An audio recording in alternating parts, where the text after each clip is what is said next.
Rejection free. How to choose yourself first and take charge of your life by confidently asking for what you want.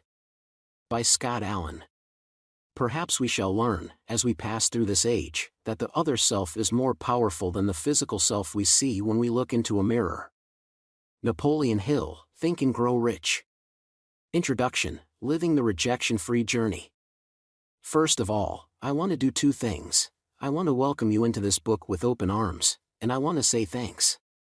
You have just made a positive step in taking charge of your life, and I am happy to have you here. I wrote this book because I know the power that rejection plays in all of our lives. If it is allowed to operate unhinged, rejection can control our choices and influence our decisions. If allowed to go unattended, rejection eventually kills our dreams. You might live in fear of rejection as I have for many decades. But it doesn't have to be that way. In this book I show you that you can win against your fears, rise up to become anything you want, and do whatever you like without living in fear. Whatever rejection issues you have can and will be overcome. I want you to know that you are not alone in this journey. Fear of rejection can be a very isolating emotion. In order to protect ourselves, we covet our emotions and stay hidden, like small children underneath the blankets afraid of the dark. We try to play safe and take less risks. The problem with this is that we give up on life-changing opportunities, ideas, and chances in order to avoid the pain rejection brings.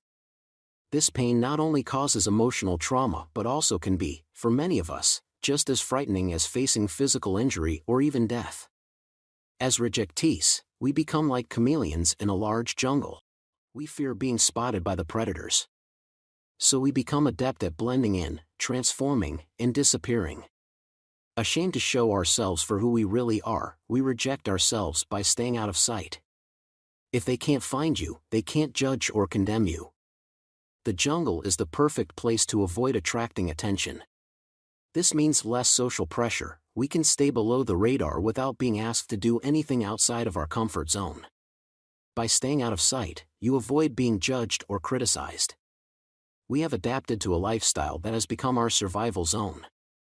Many of us have convinced ourselves that life is better this way. By hiding from painful situations where the possibility of being judged, ridiculed, or condemned is present, we can control our environment through avoidance. This is not a way to live but a method of survival. Let me ask you this: what chances or dreams have you given up to stay hidden away? What do you regret not doing because the fear of being ostracized or turned down was just too much to face? Being rejected is a very real experience. For those people who have attached a deeper, more personal emotion to rejection, it can be completely terrifying. Consider these questions. What would you do right now if you removed your fear of rejection? What acceptable risks would you take? What opportunities would you explore? What would you succeed at and commit to if you could remove your feelings of shame? What ideas would you pursue? What would you create? How can you see your life transforming by pushing through your personal pain of rejection? Can you imagine a life in which you could be free of your rejection issues once and for all? Do you struggle with people-pleasing, only to end up more alone and confused? How often do you challenge your fear of being put on the spot? Do you turn down opportunities for speaking engagements? Do you stay in relationships because you are afraid of taking a chance on something or someone new? Do you refrain from asking for the things you really want for fear of being told a no? Rejection is not exclusive to any one person or group of individuals. It is something we all go through. The difference is in how we deal with it. For years I avoided any situation that put my ego-sensitive self at risk. If I was denied something I wanted, it was a personal attack on my character. When someone criticized me or made a disparaging remark, it was because I deserved it for being a less than. By making it personal, I became more fearful.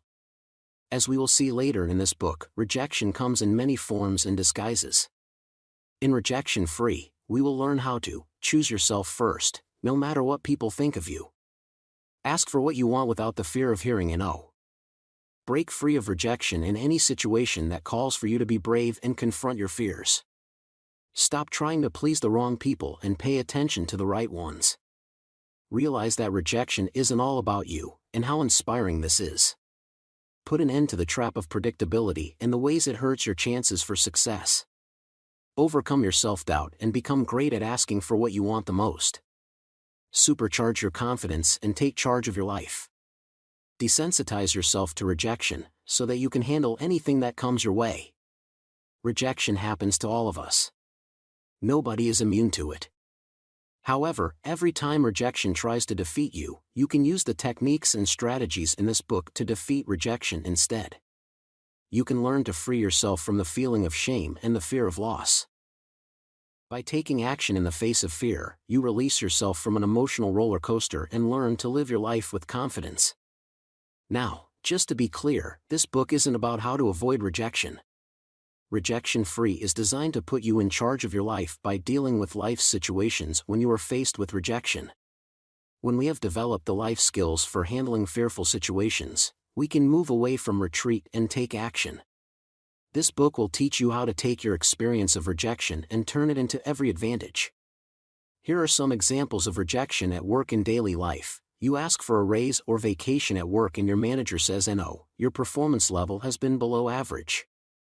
You finally get up the courage to ask out that girl you've been watching for the last 6 months, and then she walks past you on the street with another guy. The new book you just published has 6 reviews, and 3 of them are negative. The bank says no to your loan application because you don't make enough money. The dream job you're banking on getting is awarded to someone younger. You ask someone for help and they say no. Your spouse that you've been married to for 20 years suddenly files for divorce. Your presentation you've worked on for months has people walking out. Building the rejection-free lifestyle.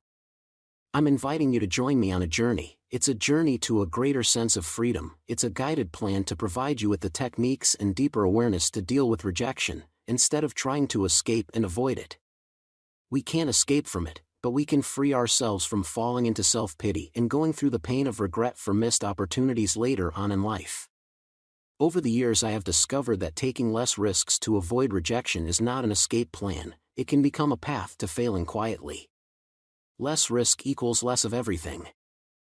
You don't have to run to the nearest casino and start gambling your cash away. The risks I am talking about are the opportunities that come by that we avoid for fear of losing.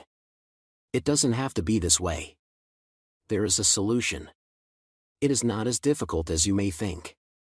The way out is so close to you, you are almost there. But you will have to take action and get your hands dirty. Your other option is to continue living in fear. If you are reading this book, I assume you want the tools to handle rejection and be free of the power it has over you. Breaking out of your fear-based comfort zone, your protective cocoon, isn't always easy, but it's definitely possible. If it were easy, we would all be doing it.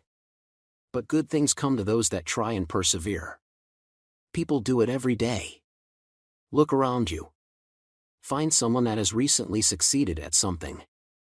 We have this opinion that all the successful people out there are somehow better than we are. They have tons of confidence and support, their success is guaranteed. But this just isn't true. People who get to where they want to go do so by pushing through their fear. History is filled with many successful entrepreneurs, authors, actors, and musicians who struggled with rejection for years and multiple times before they made it to where they wanted to be. Harlan David Sanders, better known as Colonel Sanders of Kentucky Fried Chicken, had a hard time selling his chicken at first. His famous secret chicken recipe was rejected 1,009 times before a restaurant finally accepted it. Charlie Chaplin was initially rejected by Hollywood studio chiefs because they thought his style of comedy and acting was too nonsensical to ever be popular or entertaining. A newspaper editor fired Walt Disney because he lacked imagination and had no good ideas. After that, Disney started a number of businesses that ended with bankruptcy and failure. Pushing through and moving forward, Disney's lack of imagination created a billion-dollar empire that is enjoyed by millions of children and adults every year. Albert Einstein, who did not speak until he was 4 and couldn't read until he was 7, was expelled from school and was refused admittance to the Zurich Polytechnic School. Teachers and parents believed he was slow and mentally handicapped. Einstein went on to win the Nobel Prize, and his work and theories changed the face of modern physics. One of the most successful TV talents in history, and one of the richest women in the world, Oprah was fired from as a television reporter for being unfit for TV. In this book we are going to learn to take action when you are afraid. Take action to break the specific fear of rejection. Take action when you are paralyzed and feel helpless to do anything. Desensitize your fear of rejection by doing what scares you. You may be thinking, but what action should I take? You say take action like it is an easy thing to do. I would take action, but I don't know where to take action first. Let's take this one step at a time. First of all, we start with small steps. You don't have to jump into the ocean and expect to swim to the other side of the Atlantic right away, but you do have to at least get your feet wet. Take small actions every day toward defeating something that scares you, and rejection loses its power. In the end, this is what we want: to reduce the power of your fear-based self, to empower you to build a new mindset that strips away all self-doubt. This can be done. You can do it. If you are willing to risk yourself by putting the real you out there, you could end up creating a specific situation that changes your life significantly.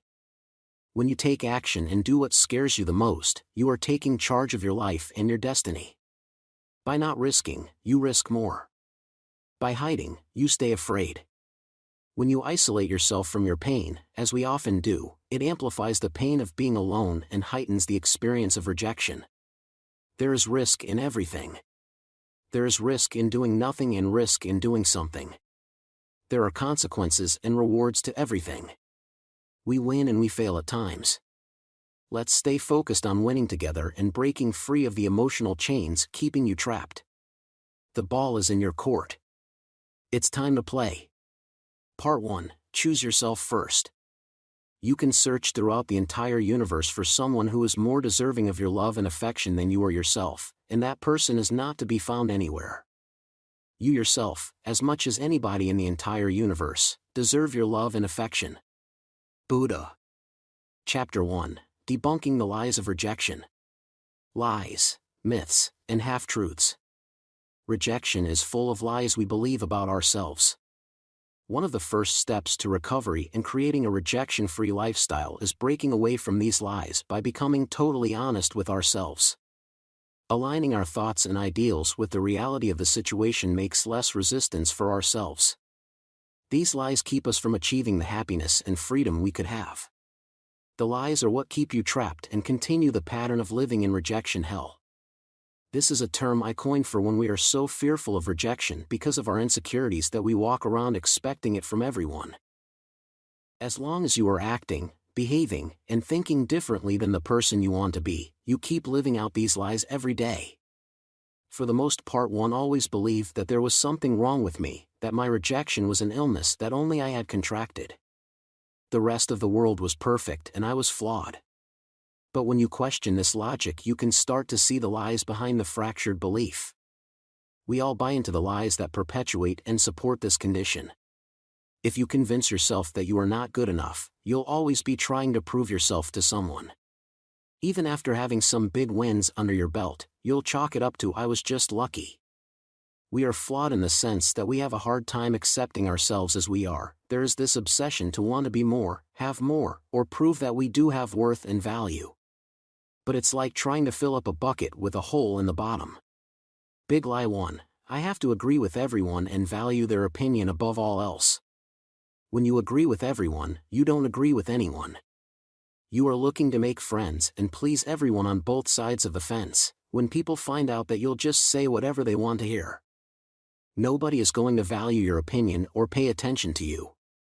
What'll happen is that you'll end up rejected again, only this time through your own doing. We want to be liked, valued, and to be recognized as having a place in this world. But the base truth is that not everyone is going to like you. They might only want something from you, such as a favor, so the buy-in you get from temporary kindness doesn't always last.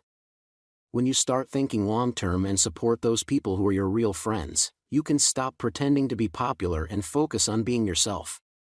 By focusing on delivering value to people, we attract the kind of friends and relationships that matter. Big lie 2. Getting rejected is personal and it means there is something wrong with me. The power of a rejection is only as strong as you decide it should be.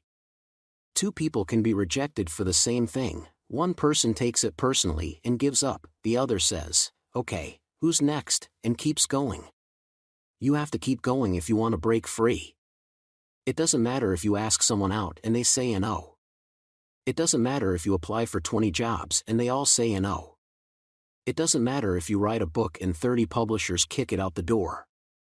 That rejection you experience that basically says, you're no good either makes you or it breaks you. In the end, how you perceive the experience has everything to do with how you'll respond to it. Rejection is your opinion, your own judgment of your experience, and not anyone else's.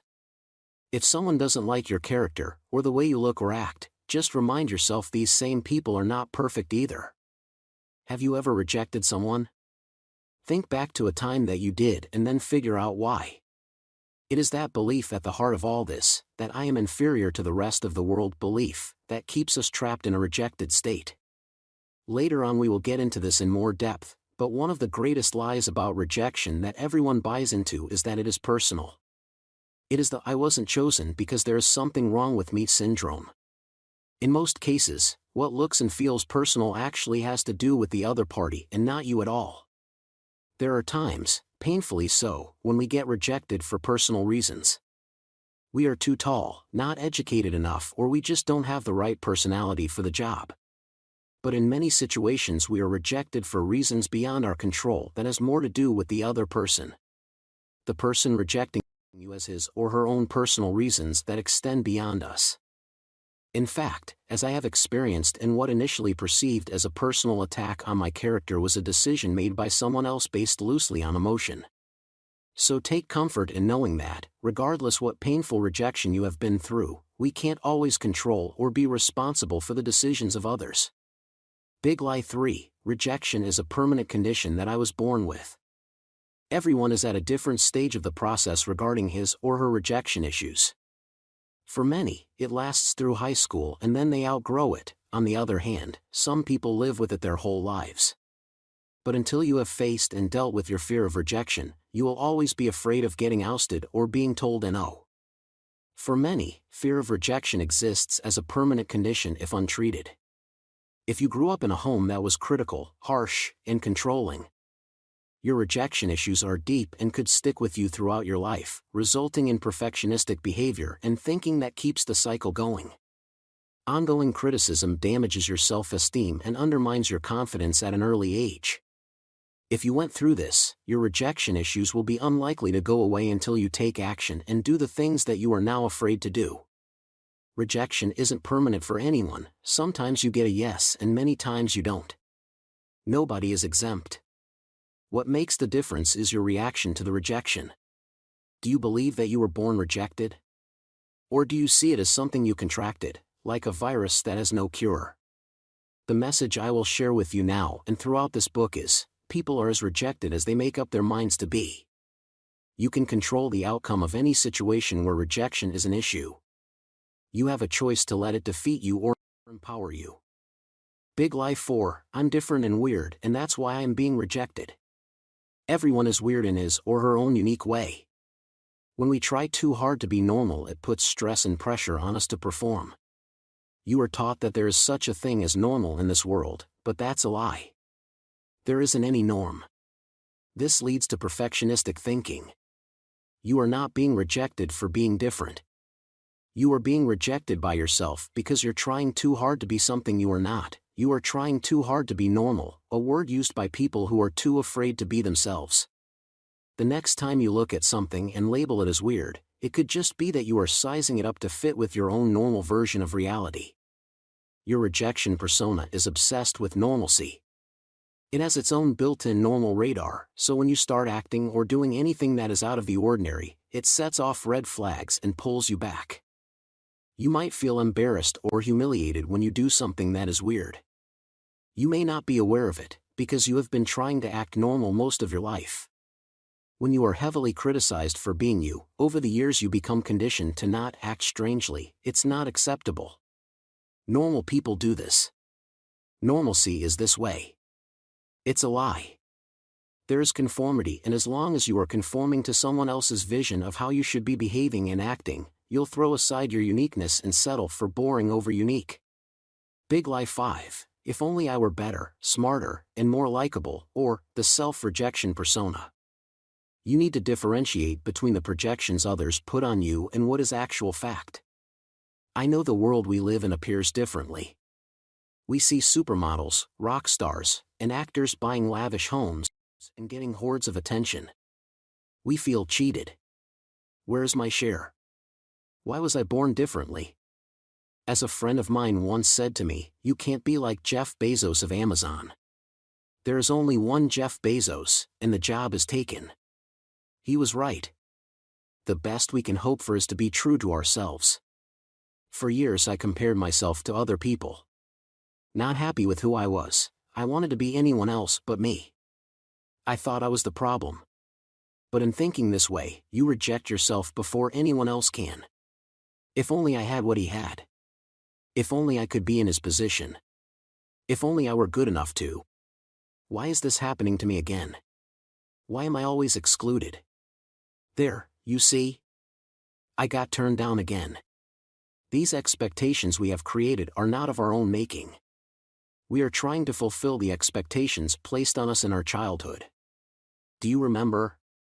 The pressure to perform, to be better, and to try harder so you didn't disappoint someone, most likely an older sibling or your parents. As long as you are trying to fulfill the expectations you think others have, you're still living the same pattern over and over. You are trying to recreate what you failed at in the past. Only now, instead of trying to make someone else happy, which you know is impossible, you have put the pressure on yourself. Self-expectations are the most damaging, because we don't realize that we are the ones who are setting the bar for ourselves.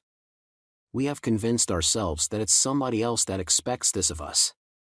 Big lie number 6, I can't succeed because I keep getting rejected, and rejection is a sign that I should give up and pursue something else. You have the right to be yourself. By choosing yourself instead of rejecting who you are, the big lies are cast aside. What lies are those? I am not worthy, or I am not capable of being or doing what I feel passionate about. I don't deserve to get recognition. I am odd and socially awkward. All lies. Sure, maybe they have some truth, maybe you are socially awkward. Maybe you are lacking in a certain area of life that needs developing. Maybe you do have self-esteem issues. But who doesn't have these flaws? Growing up, there were people close to us who rejected us for our imperfections, and this has carried over to our adult lives. But now we still believe that rejection exists because we aren't good enough or are somehow inferior. Remember what Henry Ford said, whether you think you can, or you think you can't, you're right. What you think and believe becomes who you are. You will act on your thoughts and make your beliefs real. By giving up every time you go through a rejection, whether it is personal or in business, you are closing the doors on success. The key is to push through the fear and adapt to the pain. This might sound like motivational hype, but it is the surefire strategy that works. Later on, we will look at the strategy for desensitization and how you can make yourself stronger, better, and more adept at handling anything that comes your way. Chapter wrap up. It takes time to work through these lies we have about ourselves. But as we move through this book and you have time to reflect on what you are learning, you will start to see a new set of truths emerge. Our thoughts and beliefs have been corrupted over the years. By rejecting who we are, we have failed to become who we most wanted to be. This is the highest form of self-rejection. Action task. Spend 20 minutes a day in silence. Schedule this time in if you need to. Explore your feelings and thoughts during this time. Question the beliefs you have about yourself. Try to see the lies through the negative emotions you are holding on to. Committing to a daily habit of self-exploration can open up your awareness and encourage you to transform the lies keeping you trapped. Chapter 2, Choosing a Life Over a Life of Rejection. Creating Your Future Persona.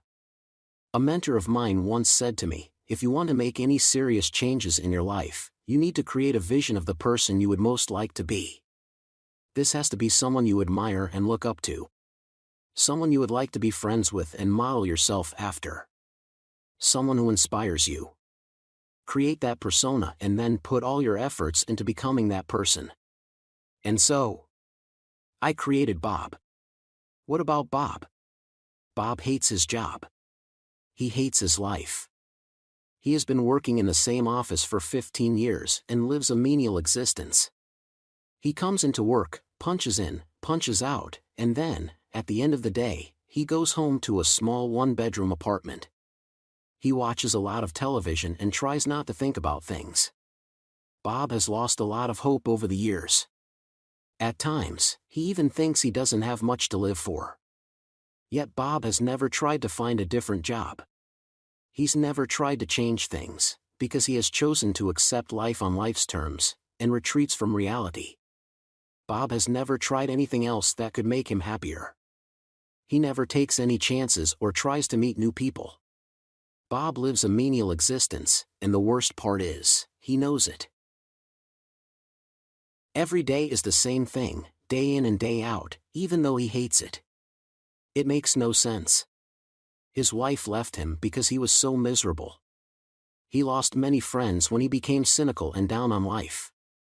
You see, Bob is terrified of being rejected. That is why he has never tried to succeed at anything else and avoids taking chances where there are no guarantees.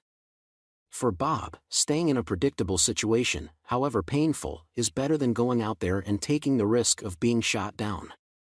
By anyone. By everyone. Bob was rejected a lot in his earlier years. He never did well at school and rarely tried new things.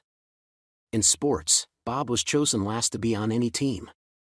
If he asked women out, they would laugh at him before turning him down. He had low grades at school, and that carried over into almost every aspect of his life. Over the years, Bob has developed a rejection complex in his relationship with the world. So, eventually, one day he decides that he won't be rejected anymore. One day, Bob just decides that he has had enough. He wants to live differently. He wants to be the person he dreamed of when he was a kid, passionate, excited, and ready to take on the world. So Bob does something completely irrational, unexpected, and unplanned for. This turning point comes when a friend of his finally intervenes and says, "You are afraid because you create your own fear. You are unhappy because you choose to be unhappy. You fail because you believe in failure." So Bob makes an actionable decision. Bob decides one day that he is going to choose himself above everything else regardless of what other people think of him. He decides that instead of running from his fear, he will embrace it and use it as an opportunity to learn. Instead of playing it safe and risking nothing, he will take a chance on anything that challenges him, even if it means looking stupid. Recognizing how he himself has created his own misery through buying into his rejection persona, Bob goes out into the world. He is scared at first, but he takes action. He meets new people. He takes charge of his life in ways he never dreamed, instead of having life control him. If he isn't good at certain sports, he finds a sport he is good at and excels in it. If there are certain women that laugh at him or don't think he is good enough, he finds the woman of his dreams and just says to hell with the rest. When Bob fails to get into a university because of his low marks in school, he doesn't just settle for a low-paying, minimum-wage job. He teaches himself new skills and creates his own work online, selling courses and doing what he loves. Now, when Bob faces rejection, he turns it into a positive experience by not buying into the expectations that he once imagined the world had toward him. This way, Bob forges his own future. In time, he makes a new set of friends who support his ventures, and he supports theirs. Bob has changed. He is finally free. Unlike Bob, most people who still live in fear of what they can't do are trapped in a cycle of rejection that they live to regret. But how does Bob do this? He doesn't let the world dictate his worth. He laughs at people when they say he is crazy for trying something they normally won't. He does what others say can't be done. Bob has a mission that he is clear about: do the things you've only dreamed of doing, and when you are done, go do more of that. Yes, Bob has fear, but he also has something more: conviction. He knows what he wants. He works hard to get it. Despite the obstacles, he has made a decision to push through and keep pushing. Bob knows many people who have given up and accepted their fate as it is given to them. Bob isn't like that. Now, he can't just lie down on the tracks and wait for that inevitable train to come along and take care of his misery. Bob is a person of action now. He does it, even in the face of fear. He takes his rejection on the chin and risks more. He has become immune to it. He asks for the things that he wants, even if they tell him no. He is done trying to please other people and instead lives to make himself happy. The more he succeeds at this, the more contagious his happiness becomes. He makes it his mission to share this with others. He isn't just making a difference in his own life, everyone around him who comes into contact with Bob wants a piece of what he has as well. Bob focuses on his dreams and creates a plan, a strategy for getting there. Some people hate Bob. He doesn't do things the way they are supposed to be done, and he doesn't care much about fulfilling their expectations of him. He doesn't care for the haters of the world anymore. He doesn't listen to their opinions, whether good or bad. Bob is free. He still has fear, but it is a minute amount compared to the old Bob. Now it's your turn. Before we go any further, take 30 minutes to create your own rejection-free persona of the person you would like to be. This doesn't mean you have to change yourself in any way. What we are doing is asking ourselves a question: if I could act differently in a way that has a positive impact on my life, what would I do? How would I behave? What would I do differently? At this point, you may be asking, where do I begin? How do I start this journey to freedom? What is wrong with me, that I am so fearful? In my experience dealing with rejection issues and situations, I have come to two conclusions. The first is that we trap ourselves. We pass judgments, formulate opinions, and fulfill expectations that lead to more of the same. When we buy into rejection, it solidifies the lies we formulated ages ago about our personal value and self-worth. In a sense, we are all like Bob, scared, afraid of what the world is going to think, hesitant to put ourselves out there, because people will see us for the phony persona we have tried so hard to hide. This is the foundation of self-rejection. We are harder on ourselves than anybody else. Staying hidden and out of sight is no way to live your life. It certainly isn't going to put you on the path to fulfilling your master goal or dream. It is a continuous path to self-defeat. In our attempt to diffuse rejection of ourselves, we just create more of what we fear. How many times have you made a choice based on the desire to make someone else happy? This is a failed system that just breeds unhappiness and an unfulfilled life. We do make choices, not for ourselves, but for our parents, lovers, partners, and employers. You might be saying, as long as they are happy, I am happy. When others are happy, we feel good about that. But you need to take care of your own happiness, too. Are you ready to make a choice? Bob represents a level of freedom that is available to everyone. If someone disapproves of something he does because it disrupts their schedule, Bob can live with it just fine. Bob has everything he has ever wanted, and not because he had a great education or was popular. No, Bob has everything he wants because he knew what he wanted and created a clear plan for how he could get it. Bob set himself free by changing his attitude toward himself. When you shift the attitude and thinking you have about who you are, you care less about what others are judging you for. Bob made a decision that he would remove every obstacle between him and what he desired. Bob's plan didn't include working in an office all day for someone else, surrounded by people he disliked doing work he hated. Bob had bigger plans. Some people laughed at him. Some helped him. The people who were there for Bob are his true friends. When you choose your own happiness above pleasing others just to gain approval, you see who your true friends are. Then, you can focus on pleasing the people in your life who care. This isn't to say that we can just do whatever we want to do without consideration for others. It is about being who you want to be by choice, without the fear of being pushed aside or stepped on.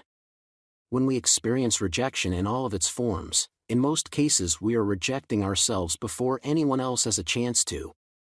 This is about choosing the person you want to be, and not molding yourself into what others think you should be. All of us can have what we want if we can only muster the courage to break through the fear that holds us back from doing the things that we love. This is the second realization: you are what you decide to be at any given moment. You choose your actions, thoughts, and direction in life. Be prepared for resistance. This mindset goes against how others perceive you and want you to behave. To break free, you need to release yourself from others' expectations. As we will see in a later chapter, asking for the things we really want is a powerful technique that can be mastered with practice. By asking, you open up the possibilities of what is available.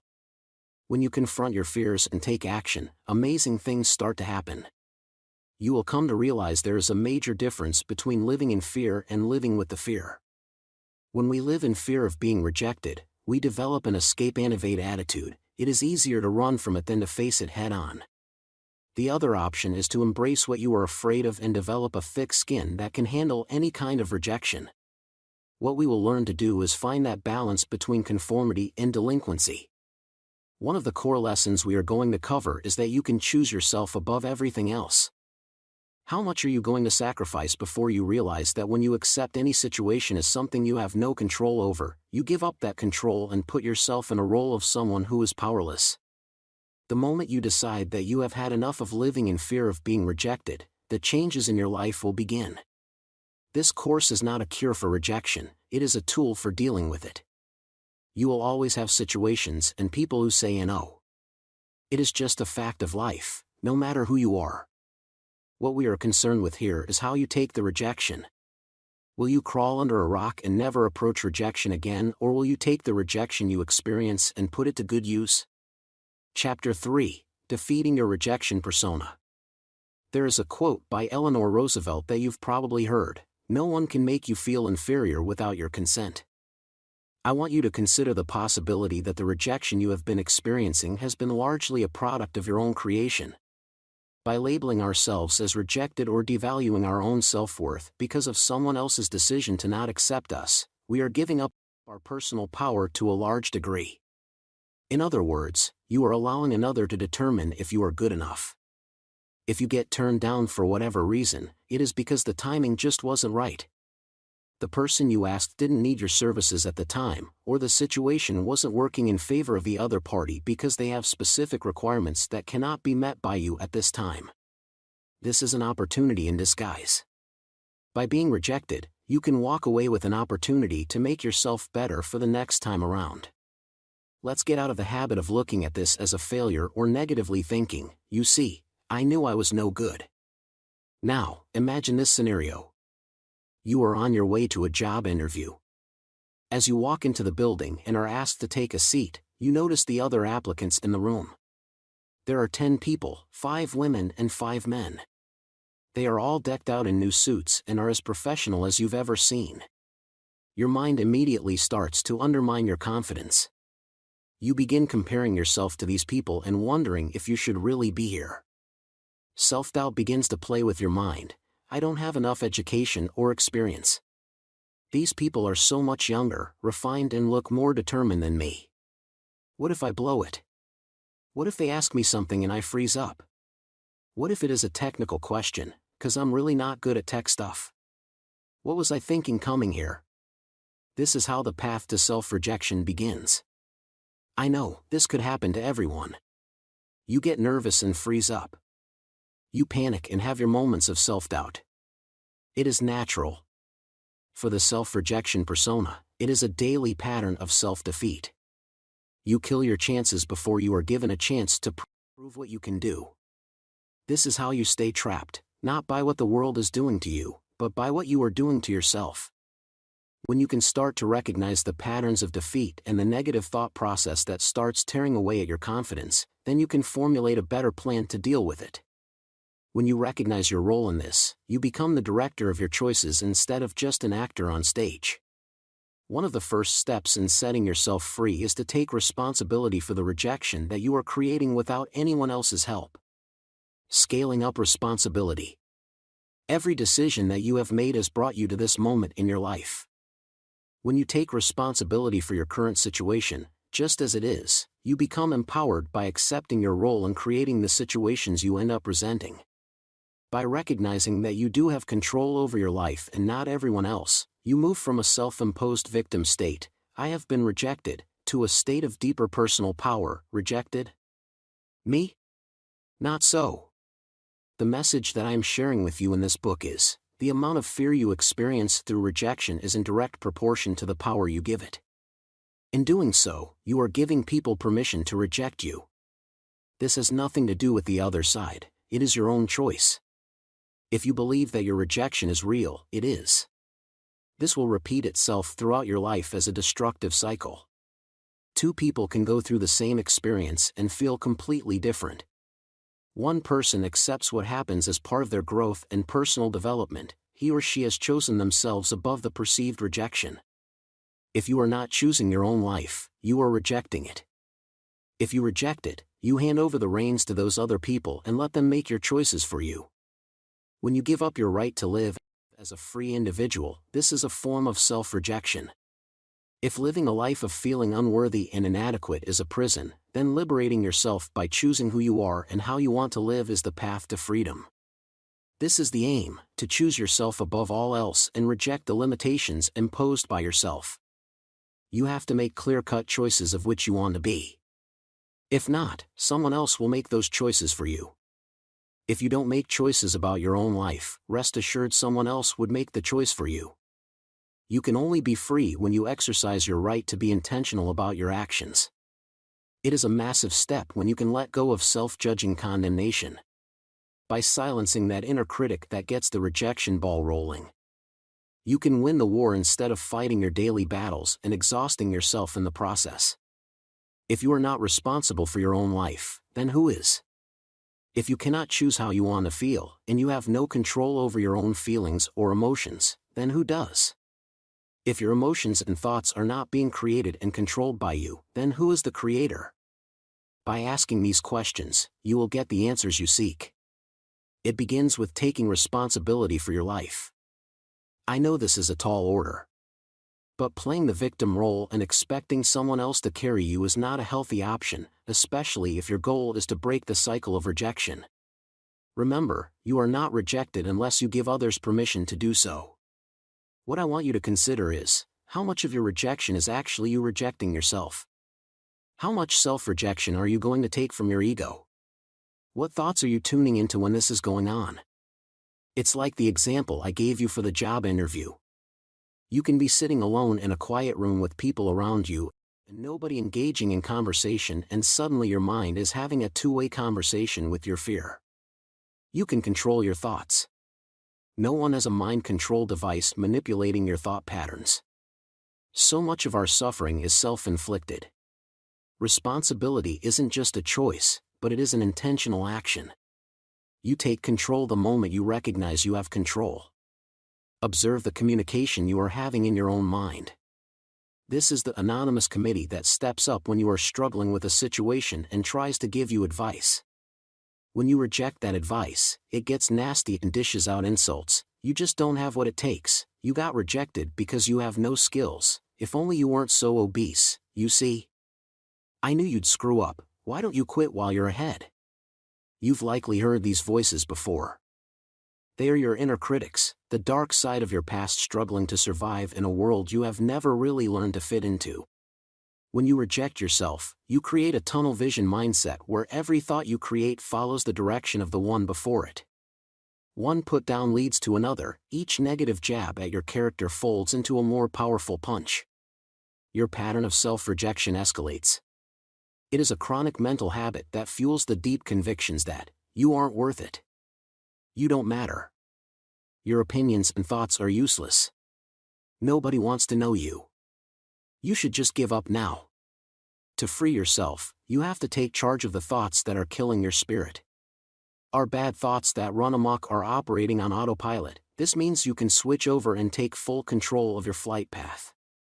If you question the reasoning behind these automatic and negative thoughts, you'll see that they are linked to your past programming.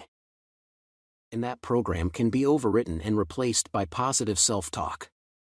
Two men look out the same prison bars, one sees mud and the other stars. Dale Carnegie, you can start this today, right now, by refusing to be a victim of rejection, by saying no more to the ideas, beliefs, and thoughts that hold you prisoner and add to your fear. Be responsible and start to work on this now. Putting a stop to the blame game. We have a habit of blaming ourselves when things aren't right. When one of our parents criticized us, we blamed ourselves for not being good enough. When we were compared to others and told that we didn't measure up, we looked down on who we were. When we were made to feel unlovable by those closest to us, we believed that there was something wrong with us. The words hurt, and with it, that feeling of being abandoned, unwanted, and isolated. If only I could be better or try harder. If only I could do things as well as everyone else. If only I were different somehow. Years later, no matter how much we struggle to get past these negative feelings, they still stick. We have to make ourselves aware of what our emotions are trying to tell us. Question the feelings you have, especially when those feelings are hurting you. Consider this question: how can I choose myself when I have spent so many years rejecting who I am? When you get that rejection letter from the job you applied for, are they rejecting you? Or did someone else simply have a better skill set than you? How many other people were rejected for the same job? When you ask someone out and they say no, are they rejecting you, or are you just not their type? Have you been rejected by every person you have ever approached? When I analyzed all of the situations where I was afraid of being rejected, I came to a conclusion. When I thought it through rationally, I realized that people have preferences. I do not always fit with those preferences. There is no rejection here or anything to suspect. It is just the way it is. When we are super sensitive about our issues with rejection, it feels as if everyone is out to reject us. In fact, it could be that they just desire something else at that time, and it could be that you don't fit those criteria. What we think is rejection is really preferencing. Chapter 4: Self-Rejection and Those Old Voices. We often make choices that lead to mediocre results. Instead of choosing the things we really want, we settle for what is available. We also settle for what we believe we are worth, and for many people with rejection issues, that sense of worth isn't too high. Instead of deciding what matters most to us, we decide to settle for what matters most to other people. Instead of rocking the boat and taking charge of our life, we drift and take life as it comes. And what we end up with is an outcome decided by someone else's needs instead of our own. Before a job interview, I would come up with all of the reasons why they would probably refuse my application. I visualized myself failing and fumbling my words. I imagined the interviewer asking a question and my not having the answer. I doubted my skills and ability to clearly articulate my thoughts. I set myself up for falling before the fall. How many times do you let yourself be rejected by your own hand before anyone else even has a crack at it? It comes from accepting old beliefs that were recorded in our minds a long time ago. Being told that we were no good, being ignored or not chosen, being told a no because we just couldn't cut it or didn't have what it takes. The voices of the past, even though they are in the distant past, still have power over us. You need to reclaim your power by making new choices that matter and that give you the upper hand in the game, instead of playing by their rules. These are the choices that empower your goals to take you from a position of powerlessness, "I'll settle for whatever you give me," to a position of power and choice, "This is what I want and I'll settle for nothing else." You do this when you choose yourself first, in everything you do. Rejection has taught us many things. It has taught us that self-doubt is first created from within. Others can doubt you, and they will, but it is you that doubts you the most. Others can lack confidence in your abilities, but if you accept their perceptions as the only truth, you'll lose confidence in yourself.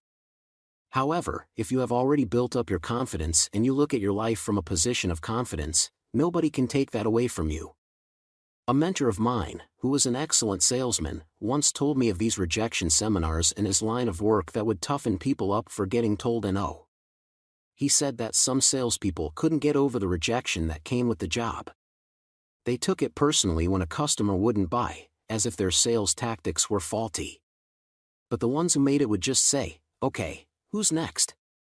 The seminar would focus on the psychological impact of being rejected by customers, and breaking it down so that the salespeople were not taking the no personally. It is just a fact. No matter how good you are, there will always be someone who doesn't need what you are offering. For every 100 sales refused, they would get one yes. People won't necessarily buy something from you because you are a nice person. They make purchases for their own reasons. If they say no, it is most likely because they don't really need what you are offering. But nobody gets turned down forever. Eventually somebody will say yes, and then it becomes a numbers game. The salespeople who became frustrated and gave up after the first couple of weeks took it too personally, because they identified themselves as the cause for being told no. Life works in the same way. Some will say yes and some will say no. You'll be accepted by some and rejected by many more. The people who free themselves from their habitual negative thinking can handle the judgments and words spoken by their critics. After all, who really has the power to judge and condemn?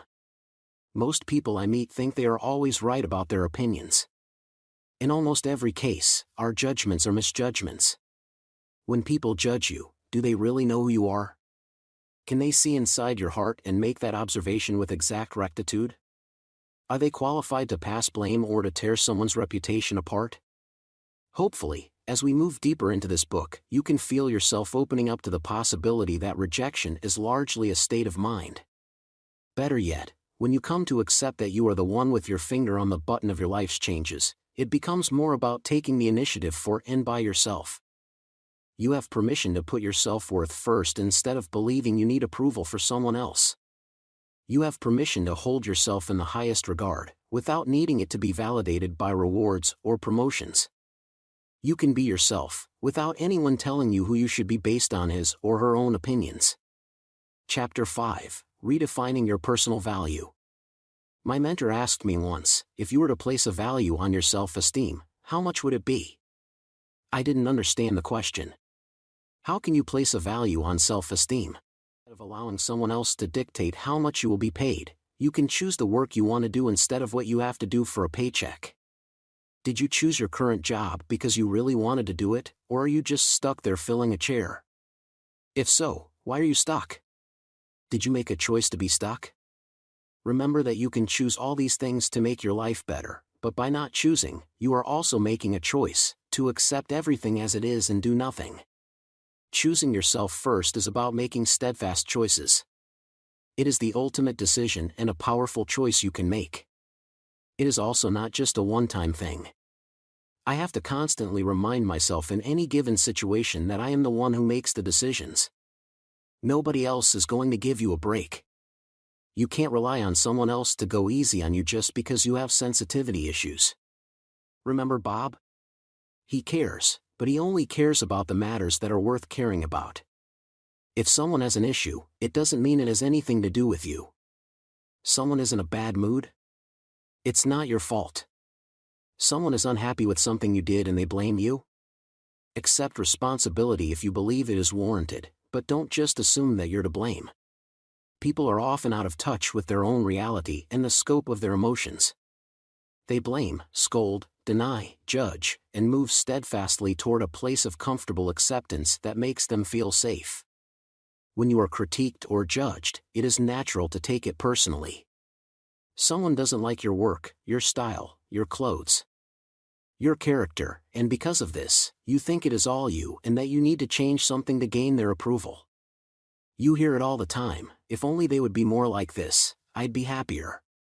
If you had to change yourself every time someone offered an opinion or criticized you, you would be changing directions every 10 minutes. Hold fast to your course, stay true to who you want to be and not what you are being conned into believing you should be. If you try to please everyone, you'll end up giving someone else all the leverage and the power to reject you further. Rejection always starts as an inside job. We will reject ourselves in 99% of the situations by deciding to not choose who we are. To some extent, we are all a little self-conscious of what everyone thinks of us. We place a value on an opinion even if it isn't always accurate. You might agree to something just to avoid a look of disapproval or letting someone down. Even if it means agreeing to something you didn't want in the first place. We try hard to be liked, to be accepted, and to be loved. By acting in a way that people approve of, they'll think more highly of us, we think. They'll invite us into their circle until they figure out that we have been faking it, and then we get ousted out again. My greatest fear, when I would meet someone new, was, what if this person doesn't like me? What if they discover how weird or awkward or uncomfortable I am around people? Everybody has different tastes, needs, and wants. As hard as it is to accept, not everybody wants what you have to give. At times they will reject your skills, you just don't have the skills for this job, or they will reject your love, sorry, you're not my type, I like short, stocky men. They either want something else or someone else. It is just a fact of life, we are selective creatures and make choices based on our own needs. What you perceive as rejection is really someone making choices based on their needs at that time. If you struggle with hypersensitivity, every form of rejection becomes a personal barrier. You think it is you, when in fact, it is really the other person or the situation that is driving their choices at the time. Because someone convinced you in your childhood days that you were not worthy, those negative emotions and feelings and that hurt are still there. When you were criticized, you tried harder to please someone, a parent, a teacher, or someone close. But the criticism continued. Someone took your confidence away, and now you want it back. This experience has created a condition of hypersensitivity. When you are in a situation that challenges your self-esteem, you become extra sensitive once that fear is tapped into. The skeptics and critics will always be around. They have nothing to do but target others who are trying to do something positive with their lives. They only have a say in what constitutes your personal worth if you give them that permission, but you don't have to do that. You can keep it. You can decide. Set aside and schedule time out during the day to really reflect on the emotions you are experiencing. Stay in touch with the emotions, thoughts, and feelings that you are experiencing in any given moment. Tapping into your fear will indicate what needs to be approached and handled. If you are procrastinating or resisting taking action, underneath that fear you are practicing rejection avoidance. This keeps the problem buried, but not solved. Take time each day to observe your emotions. How are you feeling? What are you feeling? What do you feel anxious about? What can you do right now to face this situation? Writing your feelings down is an excellent way to bring them to your conscious awareness. Just try beginning each writing attempt with the words I feel, and then write whatever comes to mind at that time. Write until you feel you have expressed everything you are feeling.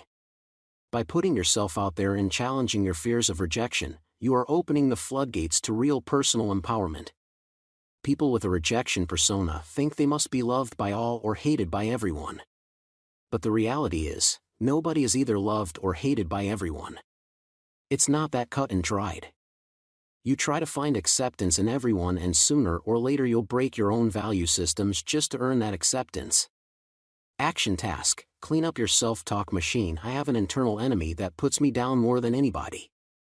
In its negative mode, self-talk is like having someone stand behind you and drill you on all the things you do wrong. The inner critic is a harsh teacher.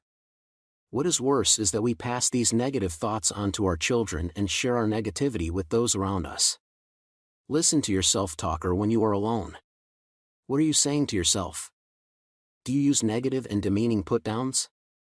The person who is aware of and can direct their self-talk has the rejection habit licked, and this will have a big impact on their life. Chapter 6: Breaking Free of the Predictable Path. No matter what challenges you are faced with, or the opinions people have of you, rejection in and of itself from others is not a valid system to predict your future. When you avoid being rejected, you eliminate all possibilities of losing, looking bad, or failing completely. You play it safe. You look for the non-fail, safe methods that are guaranteed to reduce your failure rate. Unfortunately, this path reduces your success rate also. This is the path of predictability. Predictability works one of two ways: you either have a guarantee that it will work out in your favor with a positive outcome, or you avoid the situation completely for fear of failing or losing something valuable. Relying on predictability as a course of action creates a coping mechanism for passive-aggressively dealing with your deeper, unresolved issues. The questions to ask yourself are as follows: what am I protecting? What am I in fear of losing? What do I risk not gaining if I avoid taking any chances at all?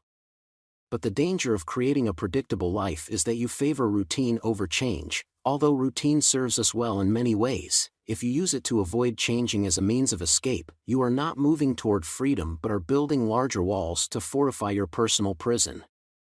You are not really free until you can confront the fear of making real choices. Here is what happens when life is built on predictable choices: you avoid the difficulties and struggles that others face, in order to eliminate the chances of failing. While this might eliminate your risk factor, by not taking any form of risk and not doing what your heart really wants, you end up feeding into your rejection even more. You make it stronger. It prospers, and you fall deeper into the rabbit hole that you have tried desperately to escape from. Rejectionism is more than just a condition, it becomes a way of life. This way of life chooses the back-end road. You avoid plateaus that lead to higher levels of growth. When life becomes a narrow highway, you make predictable choices that lead to obvious outcomes.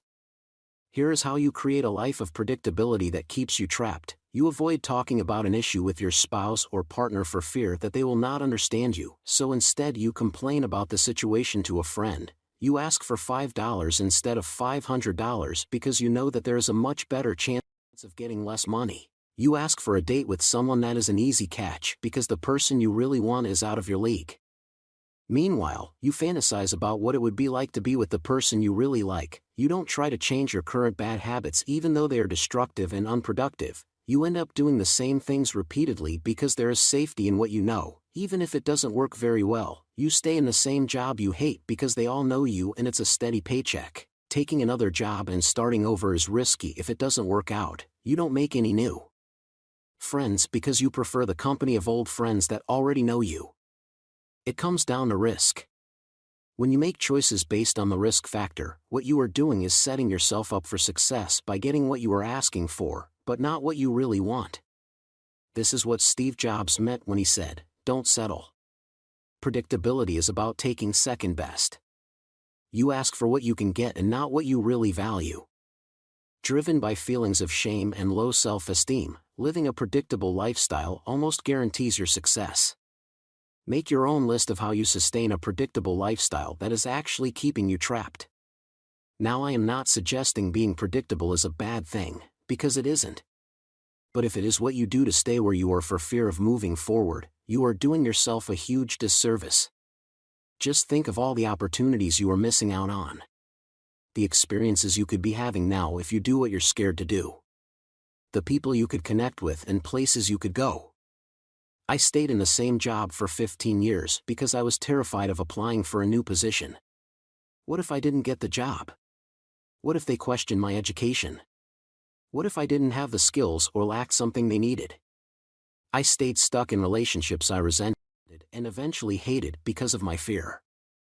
I made excuses. Oh, we've been together for a long time. It's too late to find someone else. I avoided large crowds and groups. I hated social functions. People talk about themselves and their accomplishments. I had none to think of. I took no risks and consequently had nothing to brag about. I didn't want people questioning my background or finding out the truth, that I was just ordinary, with no master's degree or awards to speak of. I rarely made new friends. I stayed with the same people. It was more predictable that way, and therefore safer. I am not saying there is anything wrong with having the same friends throughout your life, of course not. But are you trying to meet new people? Do you fear social situations because of what they might say or do? Our choices become pathways that support our rejectionism through controlling the outcome. There is little risk. Life is boring, but it's safe. We don't have to face the shame or humiliation that comes with being rejected. What is the solution? How do you break out of this life of predictability in order to start living? How is it going to feel if at the end of your life you look back and see all the chances you gave up because you were afraid? Breaking your predictable pathways. We choose the people, places, and situations that have the least chance to reject us. It could be an old relationship or a job you've been in for the past 20 years. You might not favor your current situation, but you'll stick with it to avoid changing. Be honest, change requires courage. It takes discipline to find this courage at times. Being predictable is all about avoiding change, and avoiding change is strongly associated with avoiding rejection. One of the key reasons that we never get beyond rejected child syndrome is because we spend most of our lives hiding from it. You can't recover if you are constantly on the run. So the question you need to ask yourself is this: what do I have to lose? In order to break your predictability, you have to do the things that you would normally not do. These are easy to identify. They are the actions that, inwardly, you have always wanted to try but externally you haven't, because of the negative outcome you've already visualized taking place. In other words, you won't because you're not willing to gamble with your humiliation or shame. Your rejection. But you can do this. What is the worst that can happen? You can break out of the predictable patterns that keep you stuck. Here are 3 steps to breaking predictability and putting yourself out there. Step 1. Take note of your daily habits. I did this step for a 6-month period where I would record my activities every day. This included not only the tasks I did but also the people I associated with, the places I would frequent, and even the food I ate. I discovered that my routine was the same every day. I even took the same route home every night. By breaking up your routine, just making small changes here and there, you can begin to put some uniqueness back into your lifestyle. When this happens, it expands your risk scale and you'll be ready to try new things. Why does this matter? You'll get comfortable with risk-taking, and when I say taking risks, I'm not talking about jumping between buildings, but realistic risks. Like meeting new people. Putting your voice out there. Defeating the fear of being judged or criticized. Then try new things. Go to a different coffee shop where different people hang out. Get out of your familiar zone and into something new. It's natural to have a routine that we are used to, but is your routine keeping you stuck in one place? I realized it was, and I wanted to make a few changes that got me trying new stuff. Step 2. Put yourself in a situation that gets you rejected. I had a job interview some time ago. It went well even though I didn't end up getting the position. But I knew I wasn't going to get it anyway. I did it on purpose because I wanted to desensitize my fear of interviews. I have never been good at interviewing, so I put myself into a position where I knew I'd be turned down. It worked. After several more interviews, I didn't care what they thought. I wasn't good enough for their corporation. There were plenty of other opportunities. I was going to look for them and take advantage of everything I could. The funny thing is, the one company I didn't think would hire me actually made me the offer. I didn't take the job, but I am pretty sure that the reason they offered me the position was because during the interview I was relaxed and confident. Sometimes, just not giving a hoot pays off. When you do something that you usually wouldn't do, you are stepping out of your predictable comfort zone. Everyone has a comfort zone in which they feel totally safe. It's like a protective cocoon. We need this for stability and to feel safe.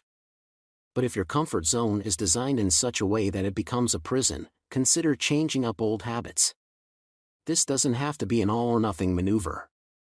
Taking one solitary action, even a small step, can create a multitude of waves. Chapter wrap-up. Think back to a time in your life when you took a risk on something and failed. Maybe you tried a new line of work or invested in something that lost you money. You asked someone out and they said no. You asked for money, but it was only a fraction of what you really wanted. You passed on a business strategy because you feared it wouldn't work out. Put yourself in this position again and visualize what you would do differently now, if given another chance. How would you talk to the person you are interested in getting to know? How much money would you ask for, and how would you ask for it? What job would you show up to for an interview, knowing full well that you are the person for it? In order to break out of your comfort trap, visualize it happening. You have to see yourself doing it. Run the scenario through your mind over and over again. Every time you do, you make the vision stronger. Visually and mentally see yourself taking the actions that you really want to take. Try this for 10 minutes a day. Spend time in the morning visualizing how your day is going to go when you do the things that are outside your comfort zone. You will start to break the predictability trap and move closer to setting yourself free. Chapter 7. Rejection and Love Dependency.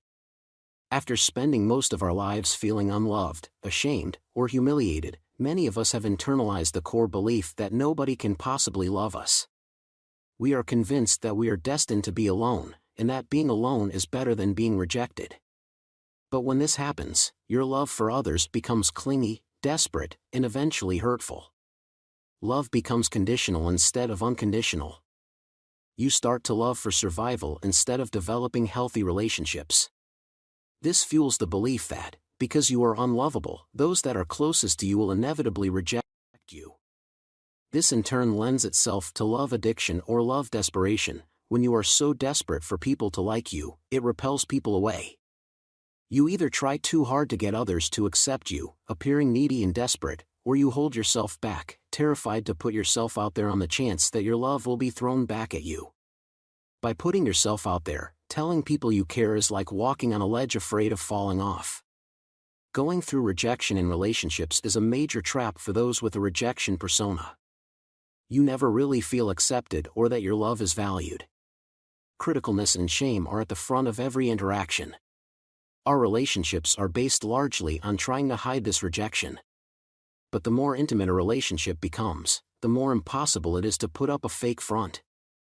As soon as the other person realizes how desperate you are, or that you are not being totally transparent, the relationship ends. The cycle then repeats itself in the next one. Vulnerability is not an emotion most of us are willing to put at risk, so we hide who we are from the people we want to love the most. In the end, it is a lose-lose situation. In the relationship where rejection is an issue, love is something that is based on conditions. You are lovable if you are good, you are lovable if you follow the rules and do as you are told. You are lovable if you don't embarrass me at the party. This reinforces the belief you formed in childhood that if you do as we say, you will be loved. Conditional love is always built on a foundation of conditions or requirements that must be met before you receive the love you so desperately crave. This stems from a critical parent or guardian when you were growing up. Nothing you did was ever good enough, so you tried harder. When it seemed that absolutely nothing was good enough, you gave up and gave in to the feeling of being defective. This is one of the origins of developing a rejection persona. Remember that the best relationship is one in which your love for each other exceeds your need for each other.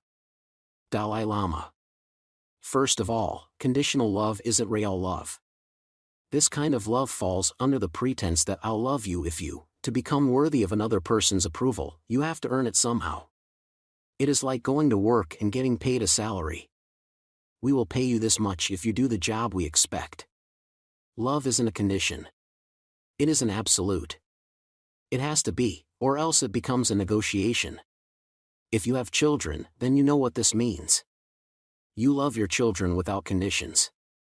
Yes, they misbehave and act up and do the things you don't want them to do. They might even get into real trouble someday. But they are still your kids. Unconditional. Now, in your daily life, most people you associate with are not going to love you unconditionally.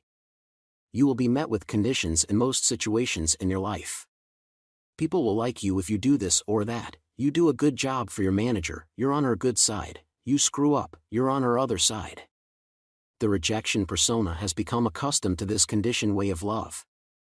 However, many people who crave love crave unconditional love.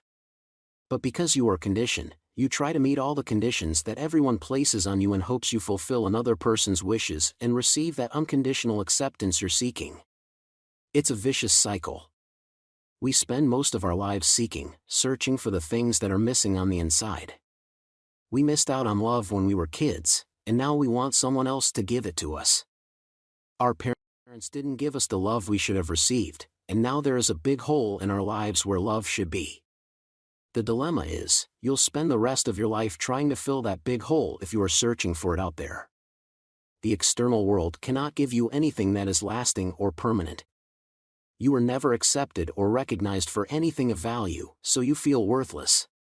The result, you seek acceptance and worth from others. And how much do you need before you can feel totally fulfilled?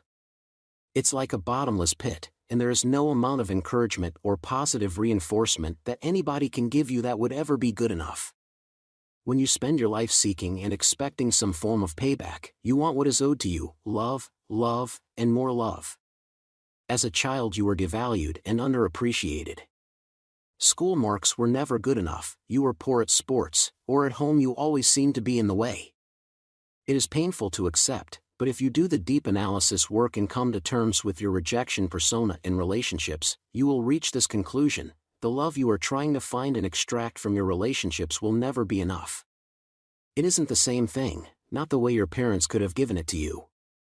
You will only become frustrated and start rejecting your partner or putting them down as a means to defend your position in the relationship. Power struggles will then erupt and the relationship will take a bad turn. Rejectees struggle with unconditional love most of their lives. If you didn't receive it when you were a child, you'll spend the rest of your life trying to get it from the people who may be unwilling or incapable of giving it to you. This places a lot of pressure on the person you have only been dating for a few weeks, and you want to be loved like nobody else has ever loved you before. When that person rejects your demands, you become needy and desperate. Picking up on that hungry dependence, the other person will flee the relationship. People who have dependency issues are looking for unconditional love in all the wrong places. We've established that. So the question becomes this: where do I find this unconditional love? Just as you have to choose yourself first, so you can build trust, reliability, and confidence, and so do you have to love yourself first. Asking the world to give you this love is unrealistic. You will fail in holding these expectations for others. Of course, we all need and desire love from other people, but depending on any one person completely to fill in that missing part of your life will lead to an emotional setback and eventually disappointment. But when we treat people we come into contact with each day with respect, admiration, and appreciation, they will pick up on your positive attitude towards them. As the Dalai Lama wisely expressed, if you want others to be happy, practice compassion. If you want to be happy, practice compassion.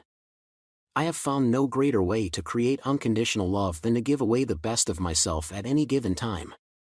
I know this sounds like a tall order, and it isn't always easy to just accept everyone, but try to open up your mind and heart as much as you can. Instead of desperately seeking that love you feel is missing, turn it around and realize that you have all that you need, it just has to be nurtured.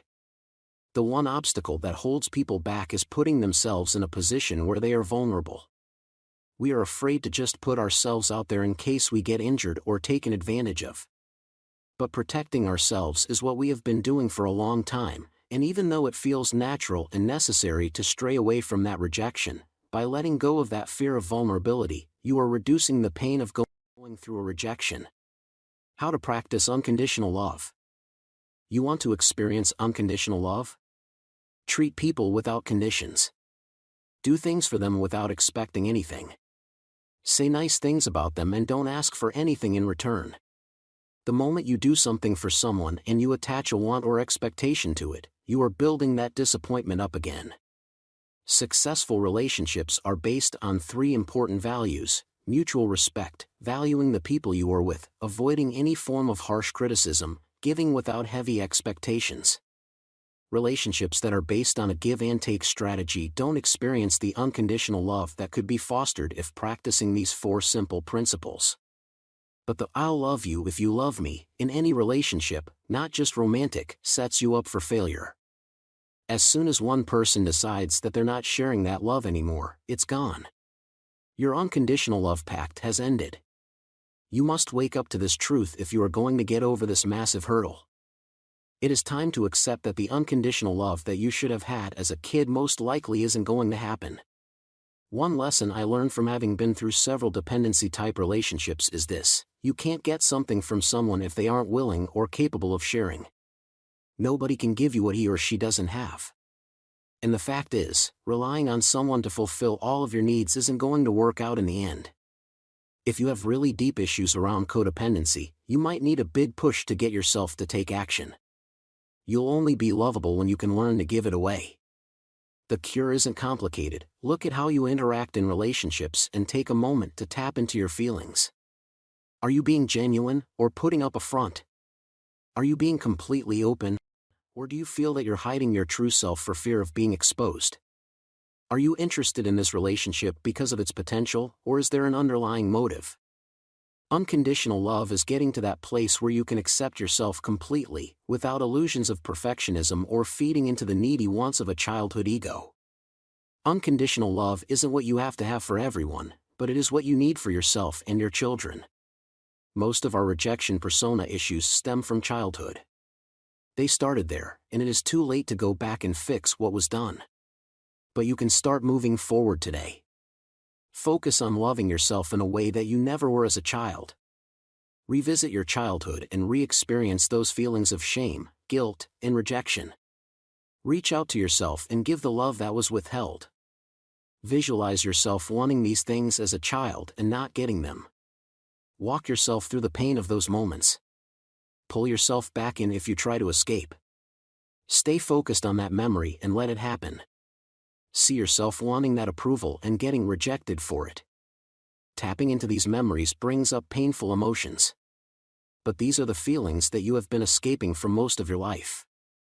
By avoiding what happened, you are keeping the lies that built this false persona.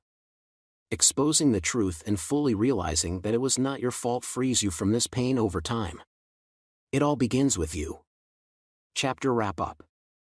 Look for areas in your life where you expect love but you aren't getting it. Is it from your wife, husband, partner, or lover?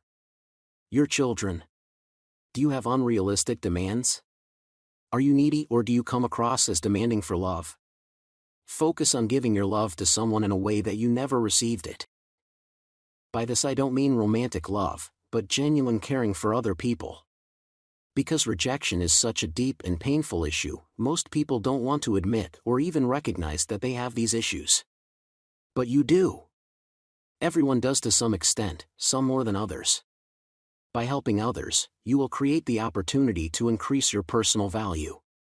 I have found that by helping people, I naturally developed a deeper love for myself that was never there before. Trust me, if you like and respect yourself, you'll never have to worry about lack of love in your life. If there is anything that can remove that fear of rejection, it is putting yourself out there, loving yourself more, and genuinely embracing the kindness of others. A lot of people out there need people like you. Don't let that rejection bug stop you from giving it. Make a list of the things you feel ashamed or embarrassed about. Is it being alone? Feeling jealous or envious of others? Wanting to be someone else instead of who you could be? Take yourself through your emotions and observe how you are feeling. When we can identify the situations that trigger rejection, it puts us in a better position to take action. By knowing when you are experiencing a rejection moment, you can put an end to that vicious cycle. Part 2. Ask for it. One of life's fundamental truths states, "Ask and you shall receive." As kids we get used to asking for things, but somehow we lose this ability in adulthood. We come up with all sorts of excuses and reasons to avoid any possibility of criticism or rejection. Jack Canfield, author of The Aladdin Factor. Chapter 8. Why we fear asking. Asking for the things we want the most is one of the hardest things to do. We fear hearing that NO word more than any other word in the language. Think back to when you were a kid. Chances are you asked for everything you could. When you didn't get it, you became persistent and demanded it. If your parents said no, which they often did, you'd go away for a while but return later with a new plan of attack. You probably resorted to negotiating. "I'll clean my room for a week if you let me have what I want." Eventually you either got what you wanted or you finally conceded that you had lost. You would pursue every avenue until what you wanted, that new toy or the latest cool gadget, was yours. But over the years we change. We start asking for less and end up taking what is available. We lose that hardline negotiating and whining that worked as kids. Our parents often told us to stop whining or being selfish, so we did. After all, nobody wants to be labeled as selfish. This brings us to the power of asking, one of the core themes in this book, and a primary obstacle when it comes to facing rejection. The fear of being rejected is what stops a rejectee from taking any kind of action. Instead of demanding or even asking, we lean toward acceptance and passive numbness. This is a path that leads to suffering. We suffer when we go without while watching others get what they want because they asked for it. You might develop resentment. Not only towards those people who are braver than you, but you'll label yourself as weak and a coward. When you have to go without because you can't muster up the courage to ask for it, when we go without the things we crave, knowing that we could have them if we only stood up and did something, it hurts. We are buying into our own rejection and, in fact, creating more of it. You might avoid conflict or rejection by not asking, thinking you are spared the emotional pain of hearing a no, but the consequences of this are far worse in the long run. In their groundbreaking and best-selling book The Aladdin Factor, authors Jack Canfield and Mark Victor Hansen, Chicken Soup for the Soul, tell us that nothing comes without first making the decision that you deserve it, you want it, and you are going to have it. Then, knowing these facts, you seek out the right people who are going to help you to get it. In this section, that is exactly what we are going to discuss. How to make a decision based on what you want, then figure out your plan for getting it. Asking for the things that you want is one of the best strategies and habits for developing personal freedom. When you take a risk by asking for something, you open up huge doors for yourself. Opportunity doesn't come knocking and looking for takers. We have to forge the opportunity by stepping up, saying yes, and taking direct action. Asking is the key to taking charge of your life, and to the resulting success that follows. The bottom line, if you fail to ask, you fail to get. Here are some reasons we don't ask. 1. The answer will be a definite no, so why bother? 2. You will be embarrassed or humiliated if rejected. 3. You fear that if they say yes you'll be expected to return the favor. 4. We undermine our own confidence, believing that we are not worthy to receive this. 5.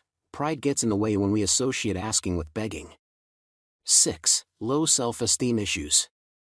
My needs are not that important and I can do without. 7. I might be judged for being poor for not having this already. When you ask for something that you want, your confidence skyrockets and you prove to yourself that the fear you had was just an illusion keeping you trapped. When you ask, you are desensitizing your fear of rejection. We will discuss desensitization more in the next section, but, for now, know that developing the asking habit is the key to eliminating rejection fears. For years I was too passive. I expected everything to just come my way, or that people would figure out what I wanted and give it to me without my asking. But nobody knows better than you do what you want. People cannot read your mind. If you wait for someone to figure out what you want, and then hope they give it to you, you could be in for a long wait and a big setup for disappointment. This isn't patience, it is a form of self-denial. If you knew all you had to do was ask, you could have everything you've ever wanted. But many people don't have what they want and they go without because they haven't asked for it. Why? We believe that the answer will be a no. And hearing that word, a no, traces right back to childhood when we were denied the things we really wanted. Who denied us? Parents, teachers, and peers. How many times have you been told, don't ask for it, because you're not getting it? Fair enough, but regardless, we didn't get it, the want is still there. I can still recall things I wanted in my childhood and never got. Can you? This sounds like such a simple concept. You ask for things all the time, right? But it's not the frequency of asking that matters. You have to ask for the right things. If you ask for the wrong things all your life, any request will do. Why ask for oranges if you want apples? In other words, stop asking for the things you don't want or need. There are 3 truths about asking. 1. People who ask for what they want usually get rejected. 2. People who don't ask for what they want never get rejected because they never ask. 3. People who keep asking for what they want may get rejected, but eventually they'll get what they want. I came to the conclusion I could keep getting what I have always gotten, or push myself to try and get the stuff I never imagined getting. When you ask for what you want and not what you think you're worth, it is like putting the key into the right door lock. You open up a whole new world of possibilities. It follows a simple principle: ask and you may receive. Don't ask and you'll never receive. When I started asking for things, it all changed. I got some no's, but I also got some people who said yes. And my averages were good. I received a yes about 60% of the time. If I hadn't asked for anything, I'd have gotten nothing. 60% works better than 0%. Asking is paramount to succeeding. This is especially true when it comes to asking for help. I'll talk more on this later. For years, I lived in hesitation because I feared the answer would confirm what I already believed: I wasn't worth it, and that's why I was constantly rejected. This asking action changed the way I think about how to overcome my rejection addiction. Most of my life I shied away from asking for anything. I didn't want to get in the way or bother anyone. In other words, I didn't want to put myself in a position where I risked being rejected. If they said no, and that was a very good possibility, it would reinforce every belief I had about myself that I was unworthy of getting the things I really wanted. How will you know that you can have something if you never ask for it? By asking for what you want, you boost your chances of receiving this exponentially. If you don't ask for it, your chances of getting nothing would be almost guaranteed. Nobody is going to read your mind, they don't know what you want, and even if they did, would they just offer it to you? Most likely not. Years ago I stopped asking for what I wanted out of fear that I would leave myself open to vulnerability. I would owe somebody something that I could never repay, or they would see me as weak or needy. My pride would get in the way. There are so many things that I have wanted in my life that I never received for one reason only. It wasn't lack of money or skill, it was the absence of courage to ask for what I desired most. Not asking for what you want because of the fear of looking stupid, feeling powerless, being humiliated, those are all fears of rejection. You learned at a young age that is it better to just take what you can get instead of risking everything by asking for what you want. You don't want to appear needy or helpless. There is a price to pay for not asking. You might avoid the humiliation of being rejected, but by avoiding asking for the stuff you really want, you will lose a lot more. By trading in your pride and fear of embarrassment, you could be giving up large sums of money, asking for a raise, your freedom, asking for time off, and the opportunity to thrive instead of survive. Here are some reasons why asking counts. If you don't ask for directions, you end up going the wrong way. If you don't ask for financial assistance to go back to school, you can't get a good education and you end up unemployed, possibly permanently. If you don't ask to borrow someone's car because yours broke down and you need to get to work, you miss a day's pay and the manager is not happy. If you don't ask that person out on a date, someone else will. If you don't ask for more money in your work, you'll have less money. If you don't ask for support, you end up doing it alone. If you don't ask how it's done, you'll end up doing it the wrong way. If you don't ask for an extension on that deadline, you'll be up late tonight trying to get it all done. If you don't ask for time off, you work harder and risk burning out. If you don't ask the waiter to heat up your dinner more because you want it hotter, you end up paying full price for an expensive meal that's cold. If you don't ask your spouse to listen to you when you have something important to say, then you end up unfulfilled, unhappy, and resentful. If you don't ask for a second chance, you have to accept your first attempt as a painful lesson in failing. By not asking, you are taking a big risk. You are making a decision to be less, have less, and ultimately to want less. You will eventually make excuses for yourself and say, "Oh, that's okay, I didn't really need it anyway." Really? You don't want help with something? You don't want more money for your hard work or more time off. You don't want more friends or people who will listen to you. You don't want more confidence. You don't want a discount on your hotel room. You don't want to go out with that girl that lives down the street, even though she's been looking at you every morning as you jogged by.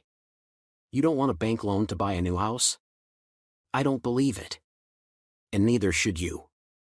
Selling yourself short is telling the world I'm not worthy of any of these things, so I won't ask for anything. If that's the case, you'll end up short-handed and short-changed. You'll get what others give you. And what they give you could be the remains of the good stuff they are finished with. When you don't ask for the things that you truly desire, there is always somebody else that will. While you are busy waiting for someone to give you what you secretly want, others are pushing ahead, asking, and receiving their gifts. The risk worth taking. If you could ask for what you wanted from this day on, where would you start? What would you ask for first? Make a list of all the stuff you have been holding out on. Would you ask for help with a project? Would you approach the bank and apply for a loan so you can start that business? Would you ask for better benefits at work? Would you reach out to your friend for help, or a stranger? Make a list of all the things that would improve your situation drastically. Here are some ideas. What would you ask for at home?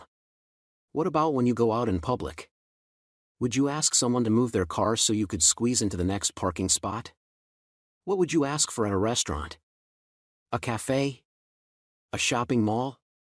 Would you ask for a price reduction on older items in a shop? Would you ask a stranger to have coffee?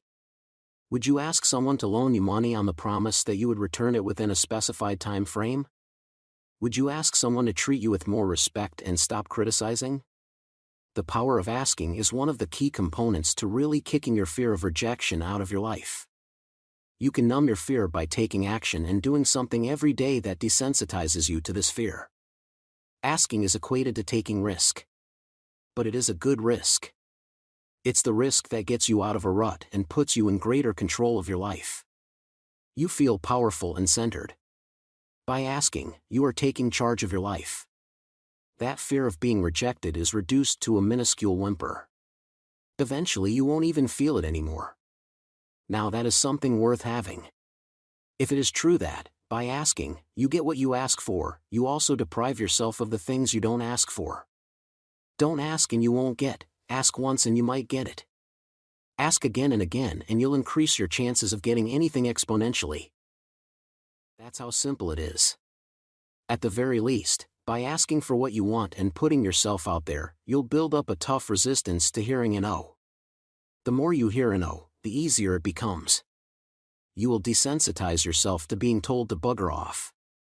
When you ask and someone looks at you with doubt and you know they won't comply with your request, instead of feeling that pang of anxiety that says, ouch, I've been told no again, you'll develop a tougher skin for getting told no. Instead of fearing rejection, you will come to embrace you. In his best-selling novel Rejection Proof, author Jia Jiang put rejection to the test. For 100 days he put himself in situations where he asked for literally anything, often very absurd stuff that people would certainly say no to. Several times he was shocked that he actually got a yes and was given the opportunity to try something he normally would never have thought of. By putting himself in situations in which he was almost guaranteed to fail, he desensitized himself to getting told no. After 100 days he had more freedom than he had ever experienced. As Jiang experienced through this experiment, you won't be cured by getting rejected once, but by doing it continuously. It acts as a major boost of confidence and pushes the power of rejection right out the door. We will discuss this more in Section 3, but as the experiments in rejection have proven, you only earn your freedom and break those chains when you get out there and do it. For years, I asked for nothing unless I absolutely had to. If it was something I needed and couldn't do without, and I was in a position where asking another human being was the only way, I'd do it. But only in extreme circumstances.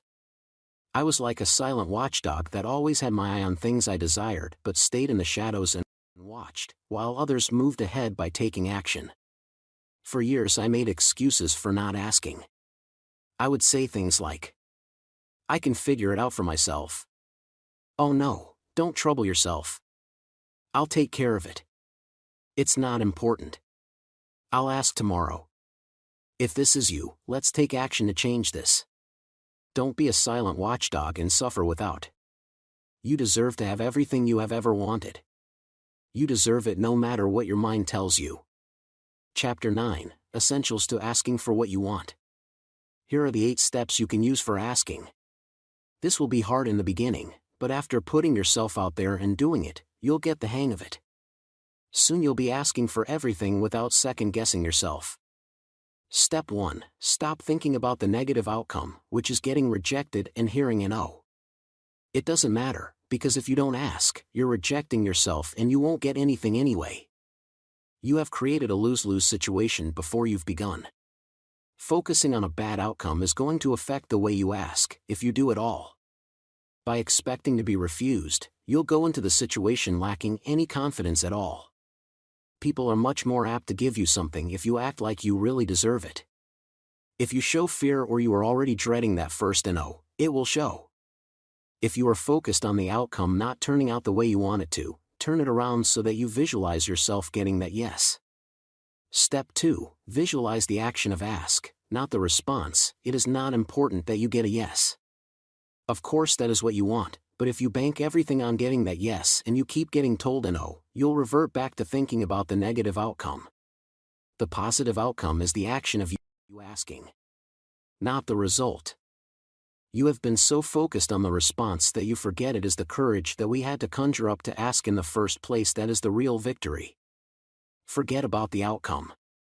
Focus on the action of asking. You can do this by visualizing yourself doing it. See yourself opening that door and walking into a room. The person that stands between you and what you desire is sitting there in a chair in the center of that room. Imagine walking right up to him or her and asking for that one thing you have always wanted. Now, take it a step further and see them reacting to your request. You can run through various outcomes. Would they get angry and start shouting, or smile and just say, "Sure, you can have that. Why didn't you ask me sooner?" I used this technique a lot when I struggled with asking. I still do. Visualizing yourself doing it is a powerful approach to psyching up your courage, and it actually gets you excited about doing this. You'll be less fearful and anxious. Step 3. Ask yourself, what is the worst that could possibly happen? Rejection is a game of deception. When you visualize yourself taking a risk or moving towards something that sets off fear, the feeling is like drowning. You think you won't survive, that death is near. But let's get practical. What is the worst that could possibly happen? You have to remind yourself that life will go on. You'll live through it. You have nothing to lose, except pride and ego, so why not? If you don't ask, you lose anyway. We often attach a disaster to the outcome as if, by getting a rejection, it is the end of everything. This fear is centered in the belief that we can't handle it. If they turn me down, my life is forfeit. I can tell you that life will go on, and the great thing is, you'll develop a mental toughness for it. Step 4. Understand that rejection is an illusion. It is the ultimate lie that keeps you trapped. As long as you believe that you have everything to lose, you will be paralyzed with fear to do anything. I convince my subconscious mind that rejection doesn't exist, except in my own mind. Sure, we do get brushed aside, turned down, and told that we just aren't good enough. But that is the journey that successful people take. If you let a single rejection stop you from persisting, you'll struggle throughout your life to make anything work. The power of the illusion is as strong as you decide it to be. You can let it defeat you or accept it into your life as part of the growing process. Step 5. Keep on asking. Success is in the numbers. The more you ask, the better you get at it. It is a skill you can master with practice. You might only get one yes out of every 50 rejections, but it's better than nothing. And nothing is what you'll get if you don't ask. Keep in mind that timing has a lot to do with your success rate. There were times I asked people for something once and they said no, but when I asked again they agreed. Were they having a bad day when I asked the first time? Maybe they didn't need what I was offering at that time. Persistence pays. Believe in what you are going for and ask with conviction. This will boost your chances of succeeding. Step 6. Know who to ask and stop complaining about not having what you want. There is no point in asking a person who is unemployed for a job. They can't give you what they don't have. You have to ask the right people. What this means is, don't waste your time asking the people who have nothing to do with what you are going after. In addition, complaining to others about your hard fortune and not having what you desire will just perpetuate your situation of having less. For a long time I had a bad habit of complaining to friends and anyone who would listen about how I was always missing out. If someone I knew succeeded because they took the initiative and went after their goals, most likely by doing a lot of asking, I would be hit with jealousy and complain about how lucky he or she was. Luck had nothing to do with it. The bottom line, stop complaining. You have no reason to complain and it can only do you more harm while building a wall of resentment. If you aren't taking action to get what you want, you can only blame yourself. Step 7. Know when to ask. Your timing can have a lot to do with the outcome of your asking moment. You wouldn't want to ask someone for a favor if they were in the middle of a personal crisis. For one thing, they are maybe not in a position to help you at that moment, or that particular time of day there is just too much going on. Observe and take notes.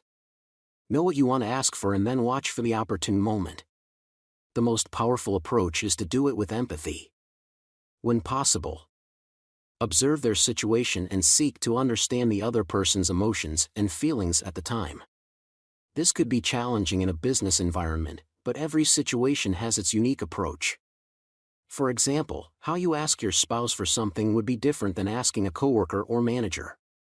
The level of empathy is different as well, but by measuring the situation and approaching when the timing feels right can deliver a better outcome.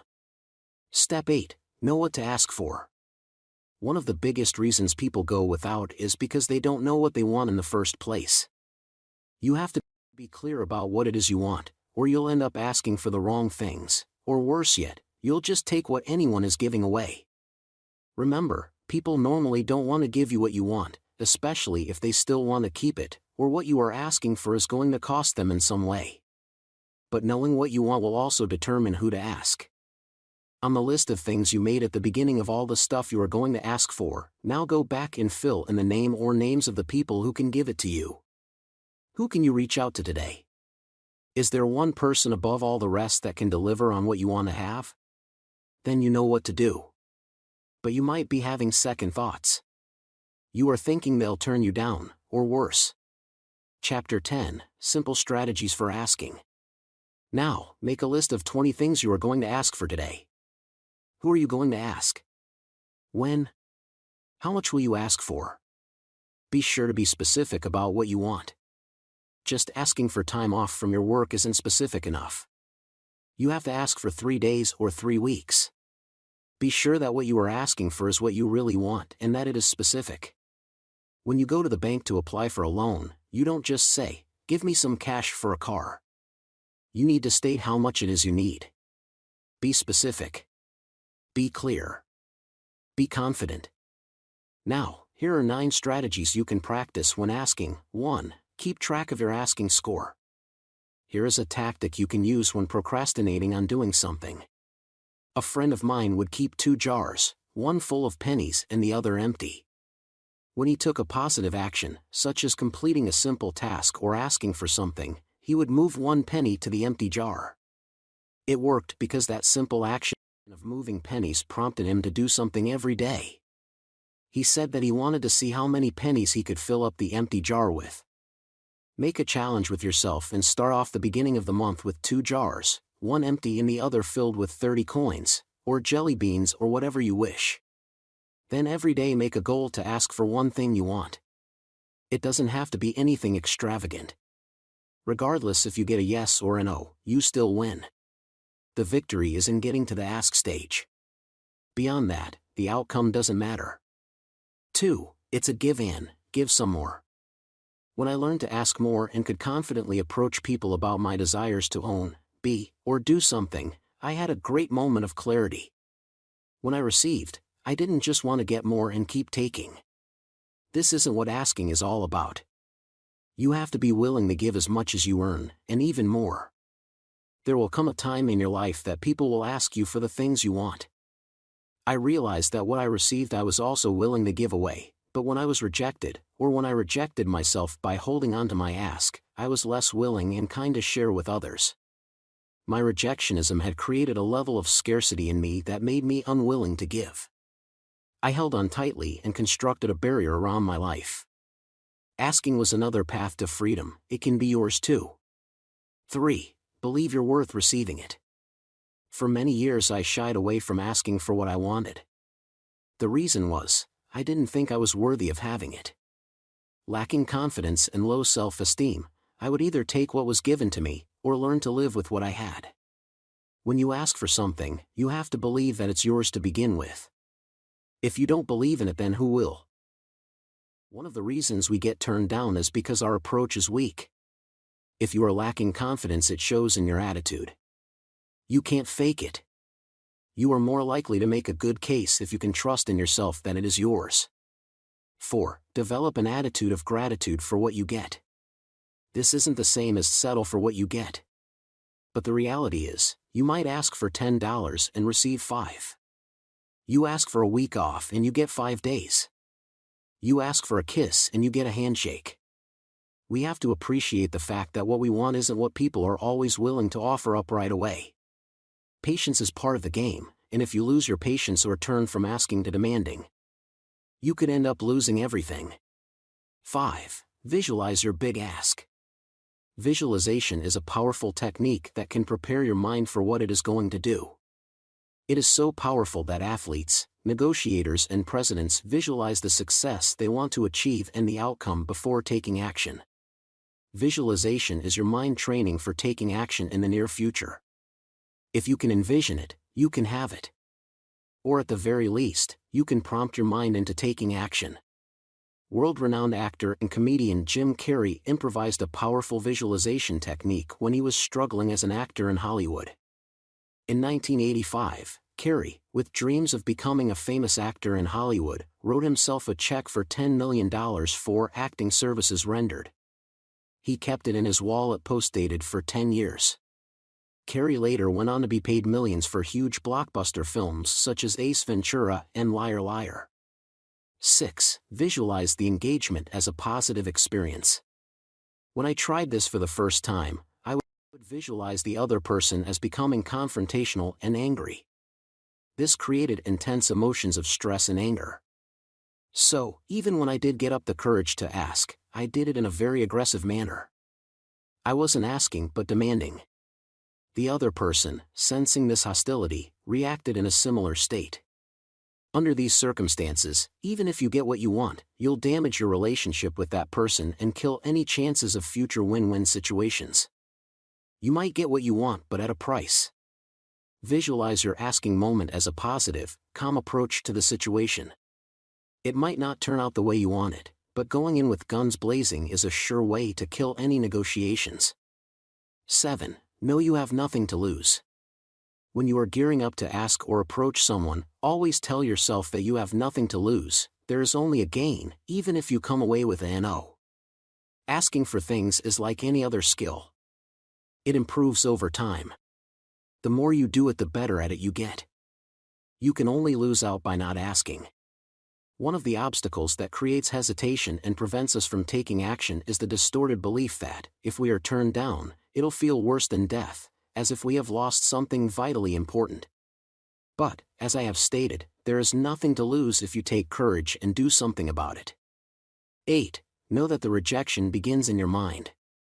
Most of how we respond is based on our self-perception and understanding of the situation. If you get rejected, you can make it all about you and tell yourself it's because you are no good, worthless, and deserve to be rejected because you are unworthy. The other way to look at it is to see this as a moment where the person isn't ready to accept your offer. They are not ready yet, regardless of how badly or how much you beg. People change day to day.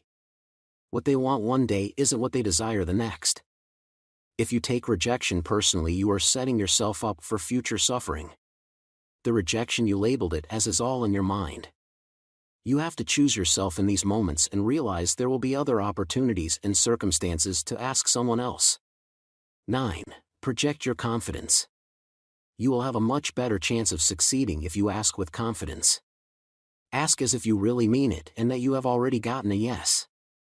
People who lack confidence appear as if they don't really want what they are trying to get. The requestee picks up on this and is less likely to agree with your terms. You can deliver this confidence before you even say anything. Pay attention to your body language, eye contact, and voice control. Do you sound confident? Do you look confident? Do you smell confident? People can smell fear. Project the attitude of confidence with self-talk before you do anything. Pump yourself up and remind yourself there is nothing to lose. You get what you ask for. Every time. When I was in college, I had an interview for a part-time job on the weekends working on a construction site. In the interview, the owner had asked me, "So if we hire you, how much do you expect to be paid?" I didn't want to risk not getting hired by asking for too much, even though I knew the work would be hard, so I gave a price just above minimum wage. I was hired and paid the price I asked for, which at the time was just above $6 per hour. I felt pretty good about that because I had negotiated my wages and the manager had accepted. Several weeks later, I found out that one of the other workers, who had been hired right after me, was getting nearly $2 more an hour. I approached the owner to ask why I was being treated so unfairly even though we were both doing the same job. He simply said, "I asked you how much you wanted. We are paying you what you asked for. The other guy is also getting what he asked for." This was a powerful lesson that stayed with me for years to come. You always get what you ask for. When it comes to the subject of rejection, as you already know, most of us will do anything to avoid getting turned down, even if it means devaluing ourselves. Another lesson to learn is not only will you get what you ask for in life, but what you don't ask for you'll get as well, and that usually means nothing. If you wait around for others to figure out what you want, you'll go without the things you really desire. Meanwhile, those that get ahead are seizing the moment and asking again and again and again for what they believe they deserve to have. There is a saying, good things come to those who wait. I think this statement has a negative meaning. You might wait patiently for your day to arrive, for the right person to show up with the right opportunity, but it will come at a price. You could end up getting what is left over by those people who got there before you. The early bird gets the worm is a better expression to live by. Think about all the things you are not asking for in your life. Chances are you could fill up a page right now. So that is what we are going to do right now. Take out a piece of paper and make a list of all the things you want to ask for but have been afraid to. This can be anything from stuff at work to family issues. Here are some prompts to get you moving. What am I afraid to ask my spouse? What am I afraid to ask my coworkers? What am I afraid to ask total strangers? What am I afraid to ask my neighbors? What am I afraid to ask my teachers? What am I afraid to ask of myself? Everyone has something they are afraid to ask for. Once you clearly identify the things you are afraid to ask for, you can move forward with the next phase. Why? Next to the list of things you are afraid to ask for, write down the reason why you are afraid to ask. This is the fuel that will move you into taking action. Knowing what you are afraid to ask for is the first step. It makes you aware of what you are hiding from. But the why should make you at least a little angry. Chapter 11, Asking for Help.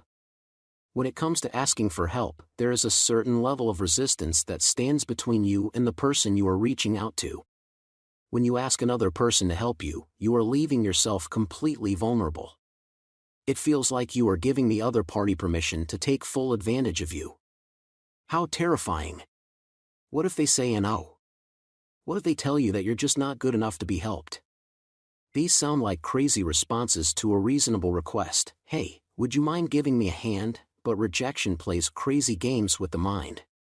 When you ask for help, especially for men, there is that stigma that says asking for help is the equivalent of admitting you can't do something. When you admit you can't do something, it is the same as saying I can't handle it. You might equate asking for help with being weak or incompetent. But that's just not the case. Everybody needs help with something.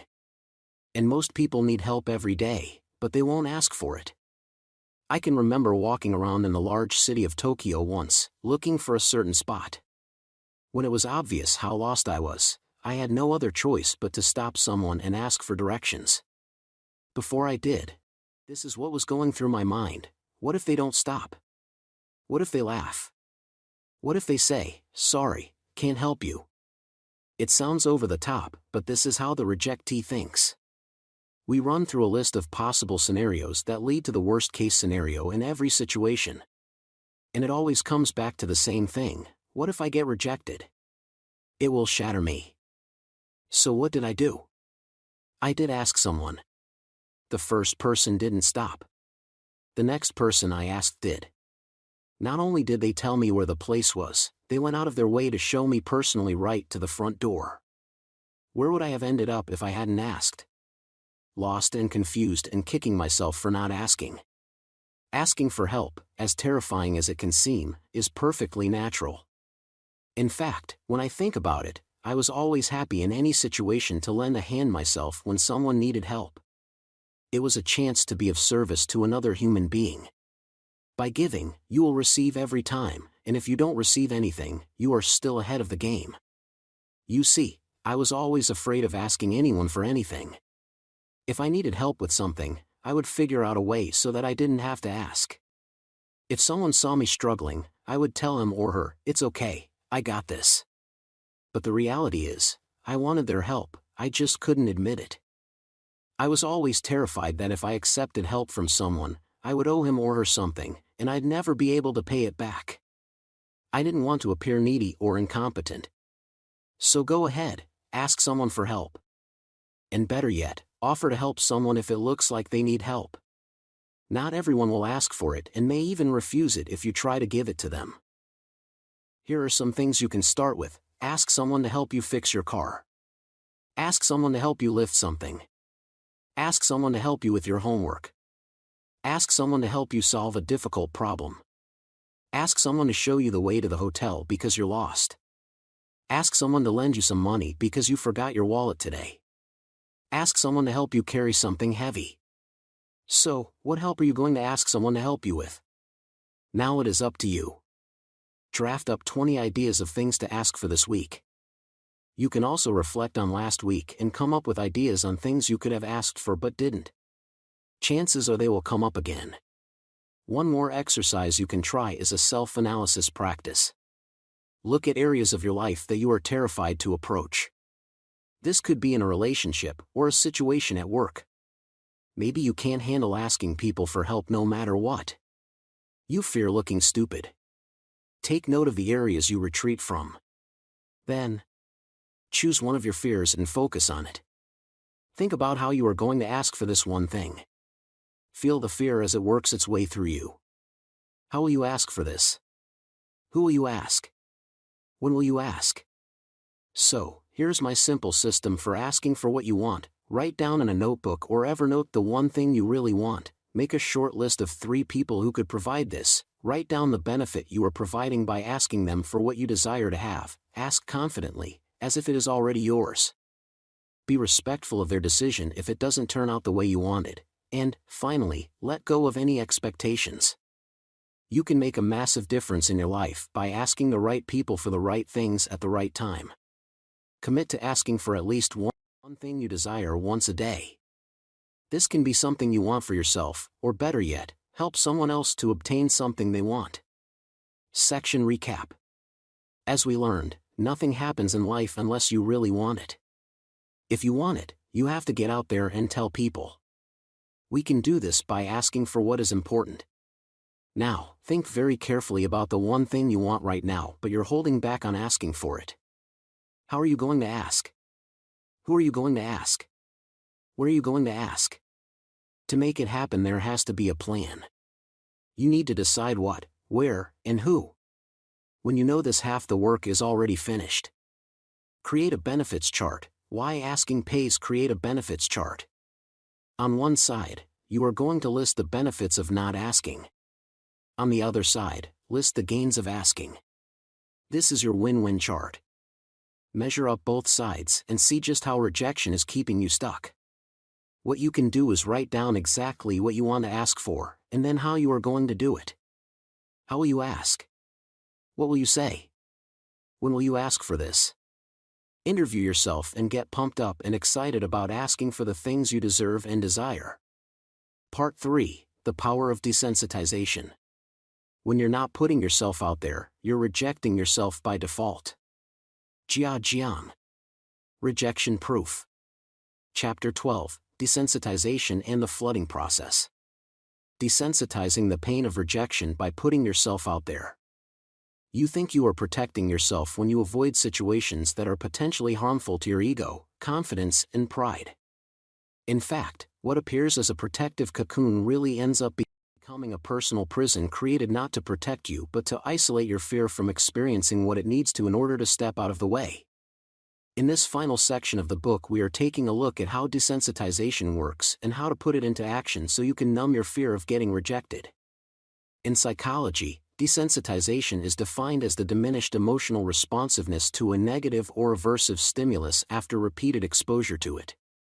It also occurs when an emotional response is repeatedly evoked in situations in which the action tendency that is associated with the emotion proves irrelevant or unnecessary. Jia Jiang and 100 Days of Rejection. Could you imagine putting yourself into a state of rejection proof where you committed to provoking rejection in order to numb yourself to its negative effects? This is what Jia Jiang did in his rejection journey. Dubbed the Rejection Whisperer, Jiang put himself on a quest to intentionally get rejected for 100 days as a way to overcome rejection by throwing himself right at it again and again. Ever since he was little, Jia Jiang fantasized about being an entrepreneur. After getting a rejection email from a potential investor for one of his inventions that would launch his entrepreneur business, Jiang set out to thrive in the face of fear, as he said. And the experiment was on. For the next 100 days, recording each attempt with his phone, Jiang tried some pretty crazy experiments in his attempt to get rejected. Some of the best ways he would try to get rejected were asking a security guard for $100, asking to be allowed to make an announcement over the PA system at Costco, asking a hairstylist if he could cut her hair, asking a donut shop if he could have a special donut in the shape of the Olympic rings, be a tour guide at a museum, sell cookies for the Girl Scouts, find a job in one day, be a greeter at Starbucks, get a hair trim at PetSmart, challenge a CEO to a staring contest. You can check out Jia's website at fayarbuster.com and the videos that document his 100 days of rejection. But what is so important about Jia Zhang's social experiment on rejection isn't the fact that he did something that has rarely been done before, but that he changed and evolved from doing it. He learned with each lesson and attempt at getting rejected. The lesson Jiang shares is critical to understanding why people reject you. You see, when you have a situation where you get turned down, told no, or basically given bad news that you just aren't good enough for the team, it feels like a personal invasion on your character. Think about the last time you experienced a really bad rejection. If you are like me, it was like being stabbed repeatedly, but on an emotional scale. In his book, Jiang explains, I'd always viewed my rejection as some sort of rare disease like guinea worm that inflicts terrible pain but only affects a tiny segment of the population. I can relate, and I am sure you can too. But isn't it true that when you are experiencing some form of rejection, whether it be personal or in business, somehow it feels like it's all about you? That somehow there is something about you in particular that caused this and that nobody else is going through anything even remotely similar? Let's look at it another way. If you perform for a musical audition and there are 500 performers, only one person is going to be chosen. It might be you and it might not be, but regardless, 499 people will be getting turned down. The same goes for interviews, dating, and sending in a book for submission to a publisher. Someone is going to get rejected. It's a relief to know that it isn't just you. In his best-selling book Rejection Proof, Jiang also says, outside influences have an enormous impact on the way people see a situation, and those influences can change over time. The way someone feels about me, or about a request I'm making, can be impacted by factors that have nothing to do with me. If people's behaviors and opinions can change so drastically based on so many factors, why should I take everything about a rejection so personally? We are sensitive people by nature. And rejection is the virus that has heightened that sensitivity to a boiling point. The fear we have that is labeled fear of rejection is really a deep and personal fear of ourselves. How I feel after getting rejected is 10 times worse than what other people are thinking. But when it happens, shame kicks in. This, attached to a highly sensitive individual, makes everything that happens personal. But as Jiang says, there are so many variables and reasons for not getting accepted that are way beyond our control. Beautiful, highly intelligent, rich, and powerful individuals struggle with the same thing. People who we look at and think she has nothing to worry about based on her appearance or social status. But it comes back to this: I have yet to meet a perfect individual who is capable of getting everything they want or being liked by everyone. The next time you think so, check to see if they have wings on their backs, because everyone is vulnerable. Everyone has defects. But we learn to deal with them. And, by focusing on personal development as a way to always make progress, you can combat your feelings of inadequacy. If you get rejected for something, you could ask for feedback as to why you received a no.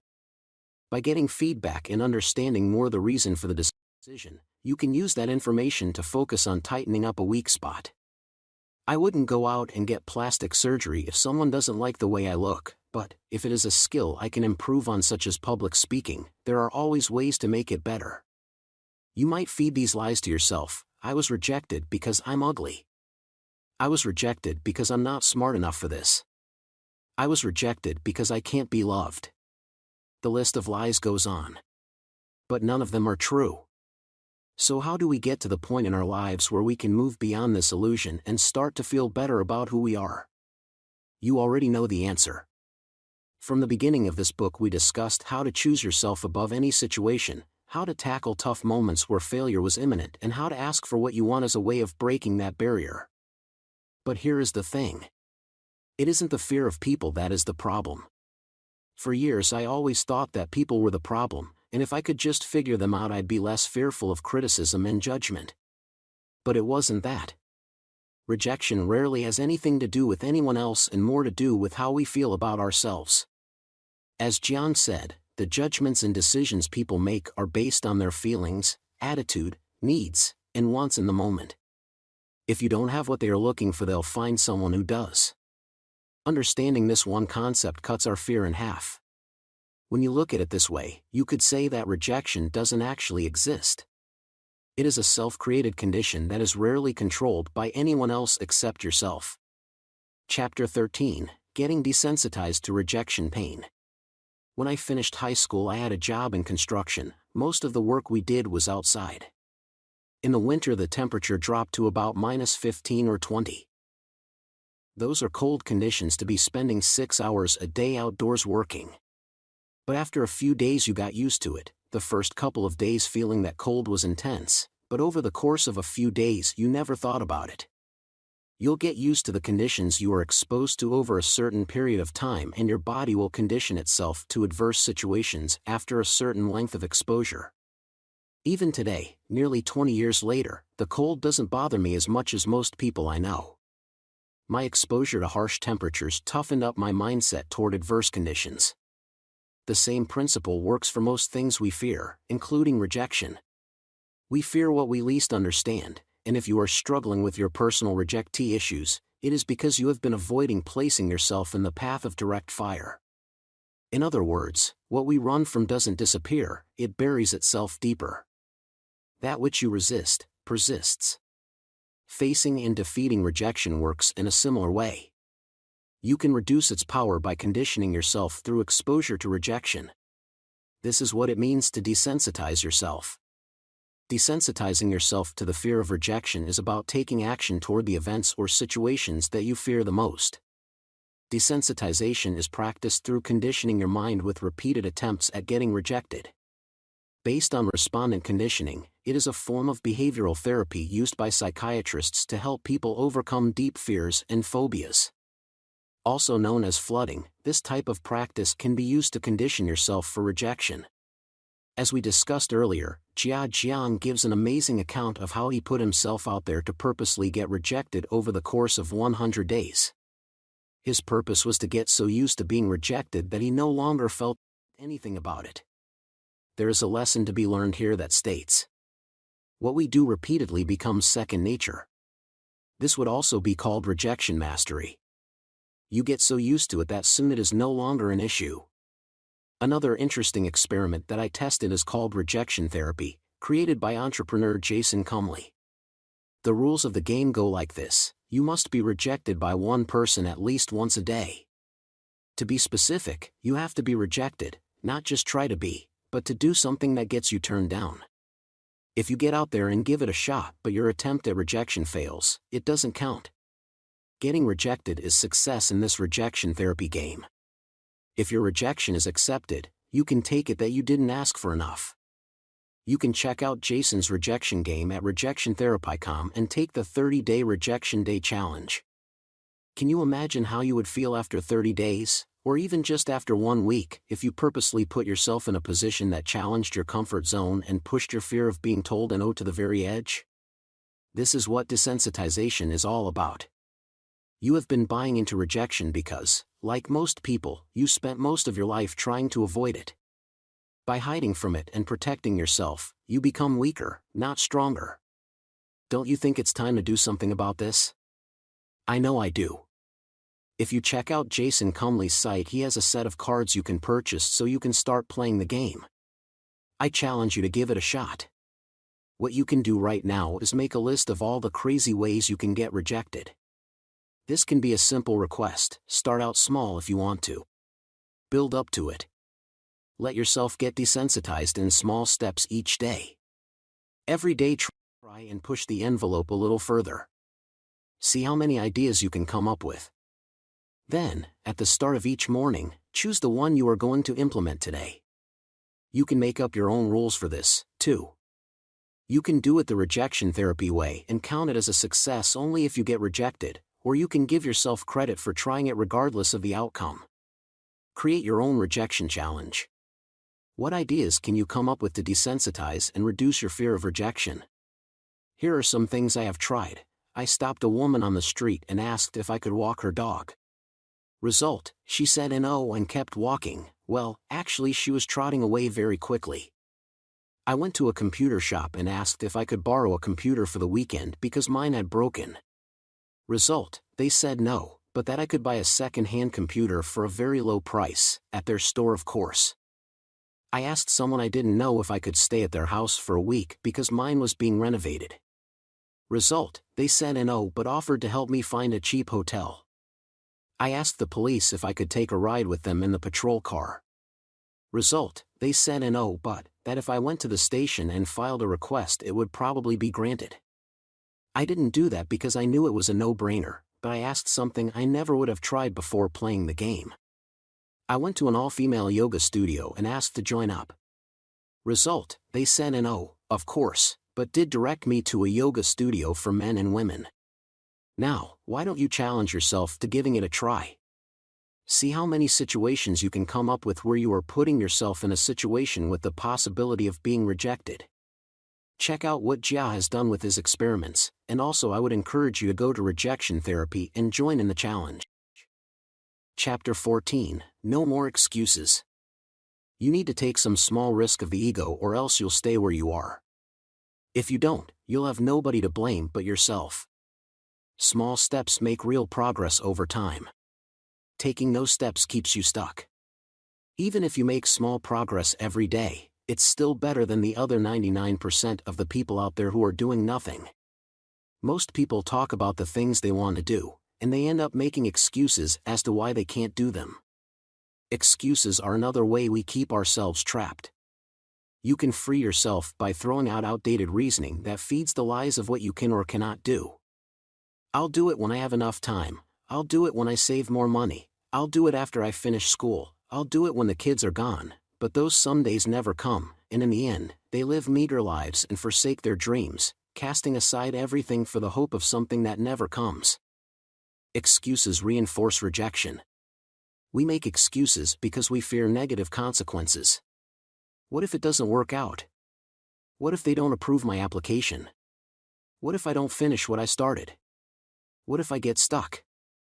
I have always strived to make a better life for myself, but along the road I got stuck many times.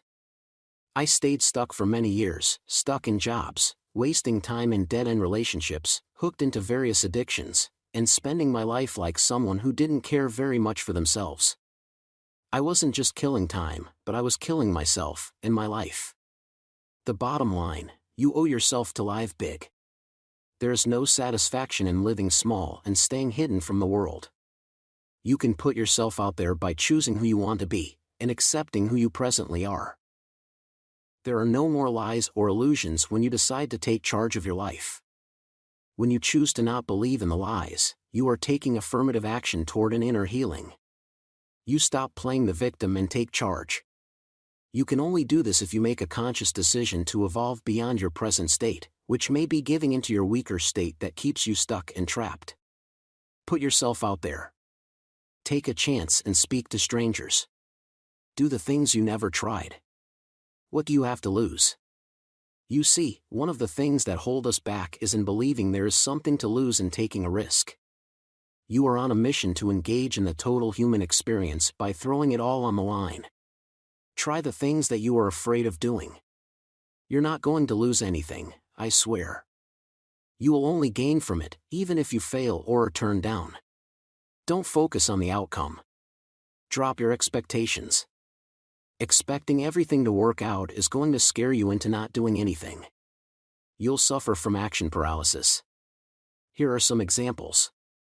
You start up a YouTube channel to document your blogs or tell people how your week is going, make a mini documentary out of it. You call up people that you would normally avoid. You talk openly with people about whatever is on your mind. You introduce yourself to random people at the supermarket. You tell your spouse and children you love them. You admit you are not perfect and you make mistakes. You try doing the one thing you swear you'd never do. You make it a daily habit to ask for at least one thing that you want. Your conditioned response can be mastered through desensitizing and conditioning your mind to handle the bad stuff when it happens. You can, over time, condition your mind to adapt to getting told no, get lost, you're no good, whatever people throw at you, you'll be ready to take it. But in the beginning it will be tough. Our fear of getting rejected is, like any fear, all-empowering until we strip it of all power it has over us. You have to prove to yourself the fear is a lie. You can instill in your confidence that all's right with the world and that you are going to get through this no matter what. Here is an example. You have had an idea for a business that you want to start up. But you only think of it and never act on it. You're afraid of failing. What would it take for you to start up the one thing you have always feared doing? What would be the first step you could take? What would be the smallest initial step you could take? We get overwhelmed when we think about all the big stuff. How about drilling down as small as you can? Not everything has to be taken in a big leap. Just get out there and get rejected, and sometimes it's going to get dirty. But that's okay, because you're going to feel great after. You're going to feel like, wow, I disobeyed fear. Jason Cumley, founder of Rejection Therapy. Think about where you'd be in 6 months from now and work toward a plan that produces real results. How would you feel in a few weeks if you suddenly took charge, put yourself out there, and started taking action on the fears that hold you back? I can tell you from experience, rejection would lose all its power over you. In fact, you'd wonder what you were ever afraid of in the first place.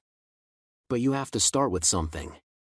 When you realize that rejection is less about you as a person and more to do with the request and dynamics of the situation, as well as how people are feeling at the moment, it becomes so much easier to just put yourself out there. It becomes easier to deal with. It's just the way things are. We don't live in a perfect world. In a perfect world, everyone gets along and gets what they want. In the real world, we know that isn't the case. In understanding this bitter pill of reality, we can look at our life problems and fears as less personal. Toughen up and face the rejection that has been keeping you scared.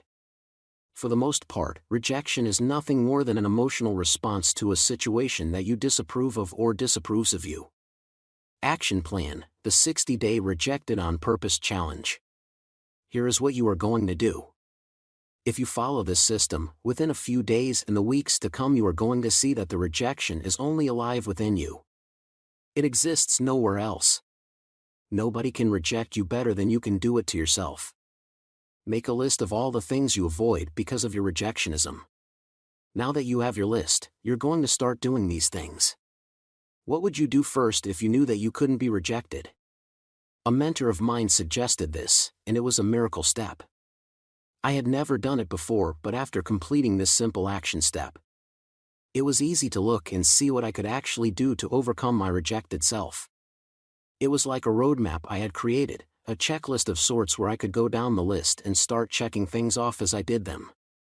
Here's what you do: taking action toward the things that frighten you empowers your senses like nothing else. It pulls you out of that safety zone you have built to protect yourself. Your comfort zone is a cushion for survival.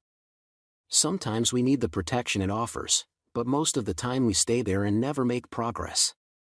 Just imagine how many opportunities you are going to create from today by doing the stuff that has always frightened you. Will you write a book? Will you publish a book? Start to interact with people more instead of shying away? I am not referring to social media, but real interaction. Take a job interview that you've been avoiding. Test drive a sports car even if you don't have the money to buy it. Talk to someone that you've been avoiding. Take action and take it every day. When you are fearful and believe you'll fail, do it anyway. Taking charge of your life is an action and not an event. You seize the day when you seize the moment. Nobody is giving you a roadmap to follow, the only map is the one you are creating today. Will you live as a free individual? Are you ready to be rejection-free? Action plan. Right now you can download this free checklist of 60 days of rejection. These are 60 ideas I have put together for taking action and my desensitizing strategies. As with Jason Cumley's rejection game, in the 100 days of rejection that Jia set out to conquer, you are going to start your own rejection journey. Take 30 minutes to come up with all the ways you can push yourself to take action towards something you normally wouldn't do. This is a different challenge for everyone. If your fear of rejection lies in relationships, you may have rejection issues with men or women. If your rejection issues are centered around acceptance, you might struggle to join in groups or events that center around community or social activities. But there is a different variety to this game as well. In your daily life, make notes of all the opportunities you have to take a chance on something and you don't. You want to, but you hesitate because you are scared or you believe you'll fail. Log these situations into your memory, and then make an attempt to challenge it. You may experience, as I have, that your rejection-centered self is controlled by fear in several situations. Once you identify what those situations are, you can then set up a strategy to take action in that area. I had a major fear of public speaking. I avoided it at all costs. So I put myself in a situation where I had to give a speech and discuss something openly, in public. My other fear was meeting new people. With vulnerability issues, I made myself vulnerable. In the beginning I had a physical reaction to this approach with sweating and shaking. But after trying it 10 times, I went from fear to desensitization of the rejection. Try this and you will see it works. You can get the freedom to be yourself, and then, as you take more chances by putting yourself out there, you'll experience a newfound freedom. I remember having this feeling that the loneliness I carried with me every day was mostly my own making. Focusing on desensitizing strategies cured me of the pain of isolation. For me, that was the freedom I had always been after. You can have that too. Conclusion: building the rejection-free lifestyle. 3 final lessons. Before we part ways, I want to leave you with 3 final lessons from this book. But before that, let me say that this is a fascinating journey we are on. What makes it so interesting is that we are given so many chances to live life as we want to. You can create your own lifestyle, experience a transformation, or make choices that take you in a completely new direction. You are as free as you want to be. By challenging the fear and doing what scares you, rejection no longer has any power over you. You can gain strength from the power of thought, confidence, and pushing your self-esteem to new levels. Lesson 1. Tell your story. For a lot of years, I didn't think I had anything interesting to say. I was always afraid I'd be boring or people would dismiss my opinions or ideas as brining or unintellectual. Then I became a good storyteller. I practiced telling stories in a way that engaged people.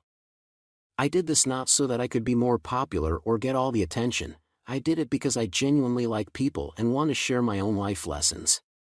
One of the biggest reasons for writing about rejection and sharing this experience with you is so that we can learn from each other's journey. Everyone has a story to tell, and it is essential that you get your story out there. You never know the impact you could have on one life. Listen to the message that people are trying to get across. If you show a keen interest in someone, they'll really open up and share their dreams and aspirations. This is the start of a good relationship. Many relationships start off shallow and lacking any depth. People are afraid to get close or let down their guard. You can have the advantage by showing genuine interest and getting to know the other person through exchanging experiences. Lesson 2. Put your flaws into perspective. This is a book on self-improvement. With this material, I hope that you have gained some benefit and can apply it to your life right now. Just take note that self-development doesn't mean self-perfection. We rejectees really beat up on ourselves. We ask ourselves for years, what is wrong with me? Why am I so different? You are not so much different. It's just that everyone else is trying so hard to be normal that it just feels that way. We all have flaws. It's okay. You've lived with these flaws up until now, and that is okay too. With this book, I hope that you can overcome and manage some of your flaws. Other flaws we cannot change, or they may take more time to heal. There is no big hurry. You have time. One day at a time and you'll make it. You can accept yourself as you are, flaws and golden points. You might feel awkward or ashamed. But what are your good points? What makes you unique and valuable? List these out and remind yourself what they are. Lesson 3. Take action consistently. Nothing will happen to change your fears, and in turn your life, unless you make the changes. To do this, you have to be focused on the changes you want to see happen in your life as the result of your choices. Do you want to stay trapped or break free? Will you explore the unknowns of your real self, or stay hidden behind a veil of fear that keeps you doing the same thing over and over again? Will you take action or wait for action to be taken against you? The key to creating lasting change is to do something repetitively over a long period of time. It is the same with building habits. Do something for a few weeks and you'll gain some momentum, but if you stop, the habit you are trying to replace will return. You can start to transform your life today by taking some small action daily. Ask for something you want, take a small risk, read a book on personal development. Stay focused on your path to becoming rejection-free and you'll soon find yourself living a new life in different ways. I know you'll do what is best. Do it for yourself. Do what you've always wanted to do but lack the courage to move forward. Know that you can do anything you want to do if you have the courage to take action. Assess where you are at in your life and take that first step forward. Just one step will do. For today. Small steps are big gains over time. Ask for the things you want. Help people get what they want. Be who you are and not what the world thinks you should be. You've got this, now. You have a choice. Now go out there, seize the moment and live your life the way it was meant to be. Life is too short to be scared. All the best, Scott Allen.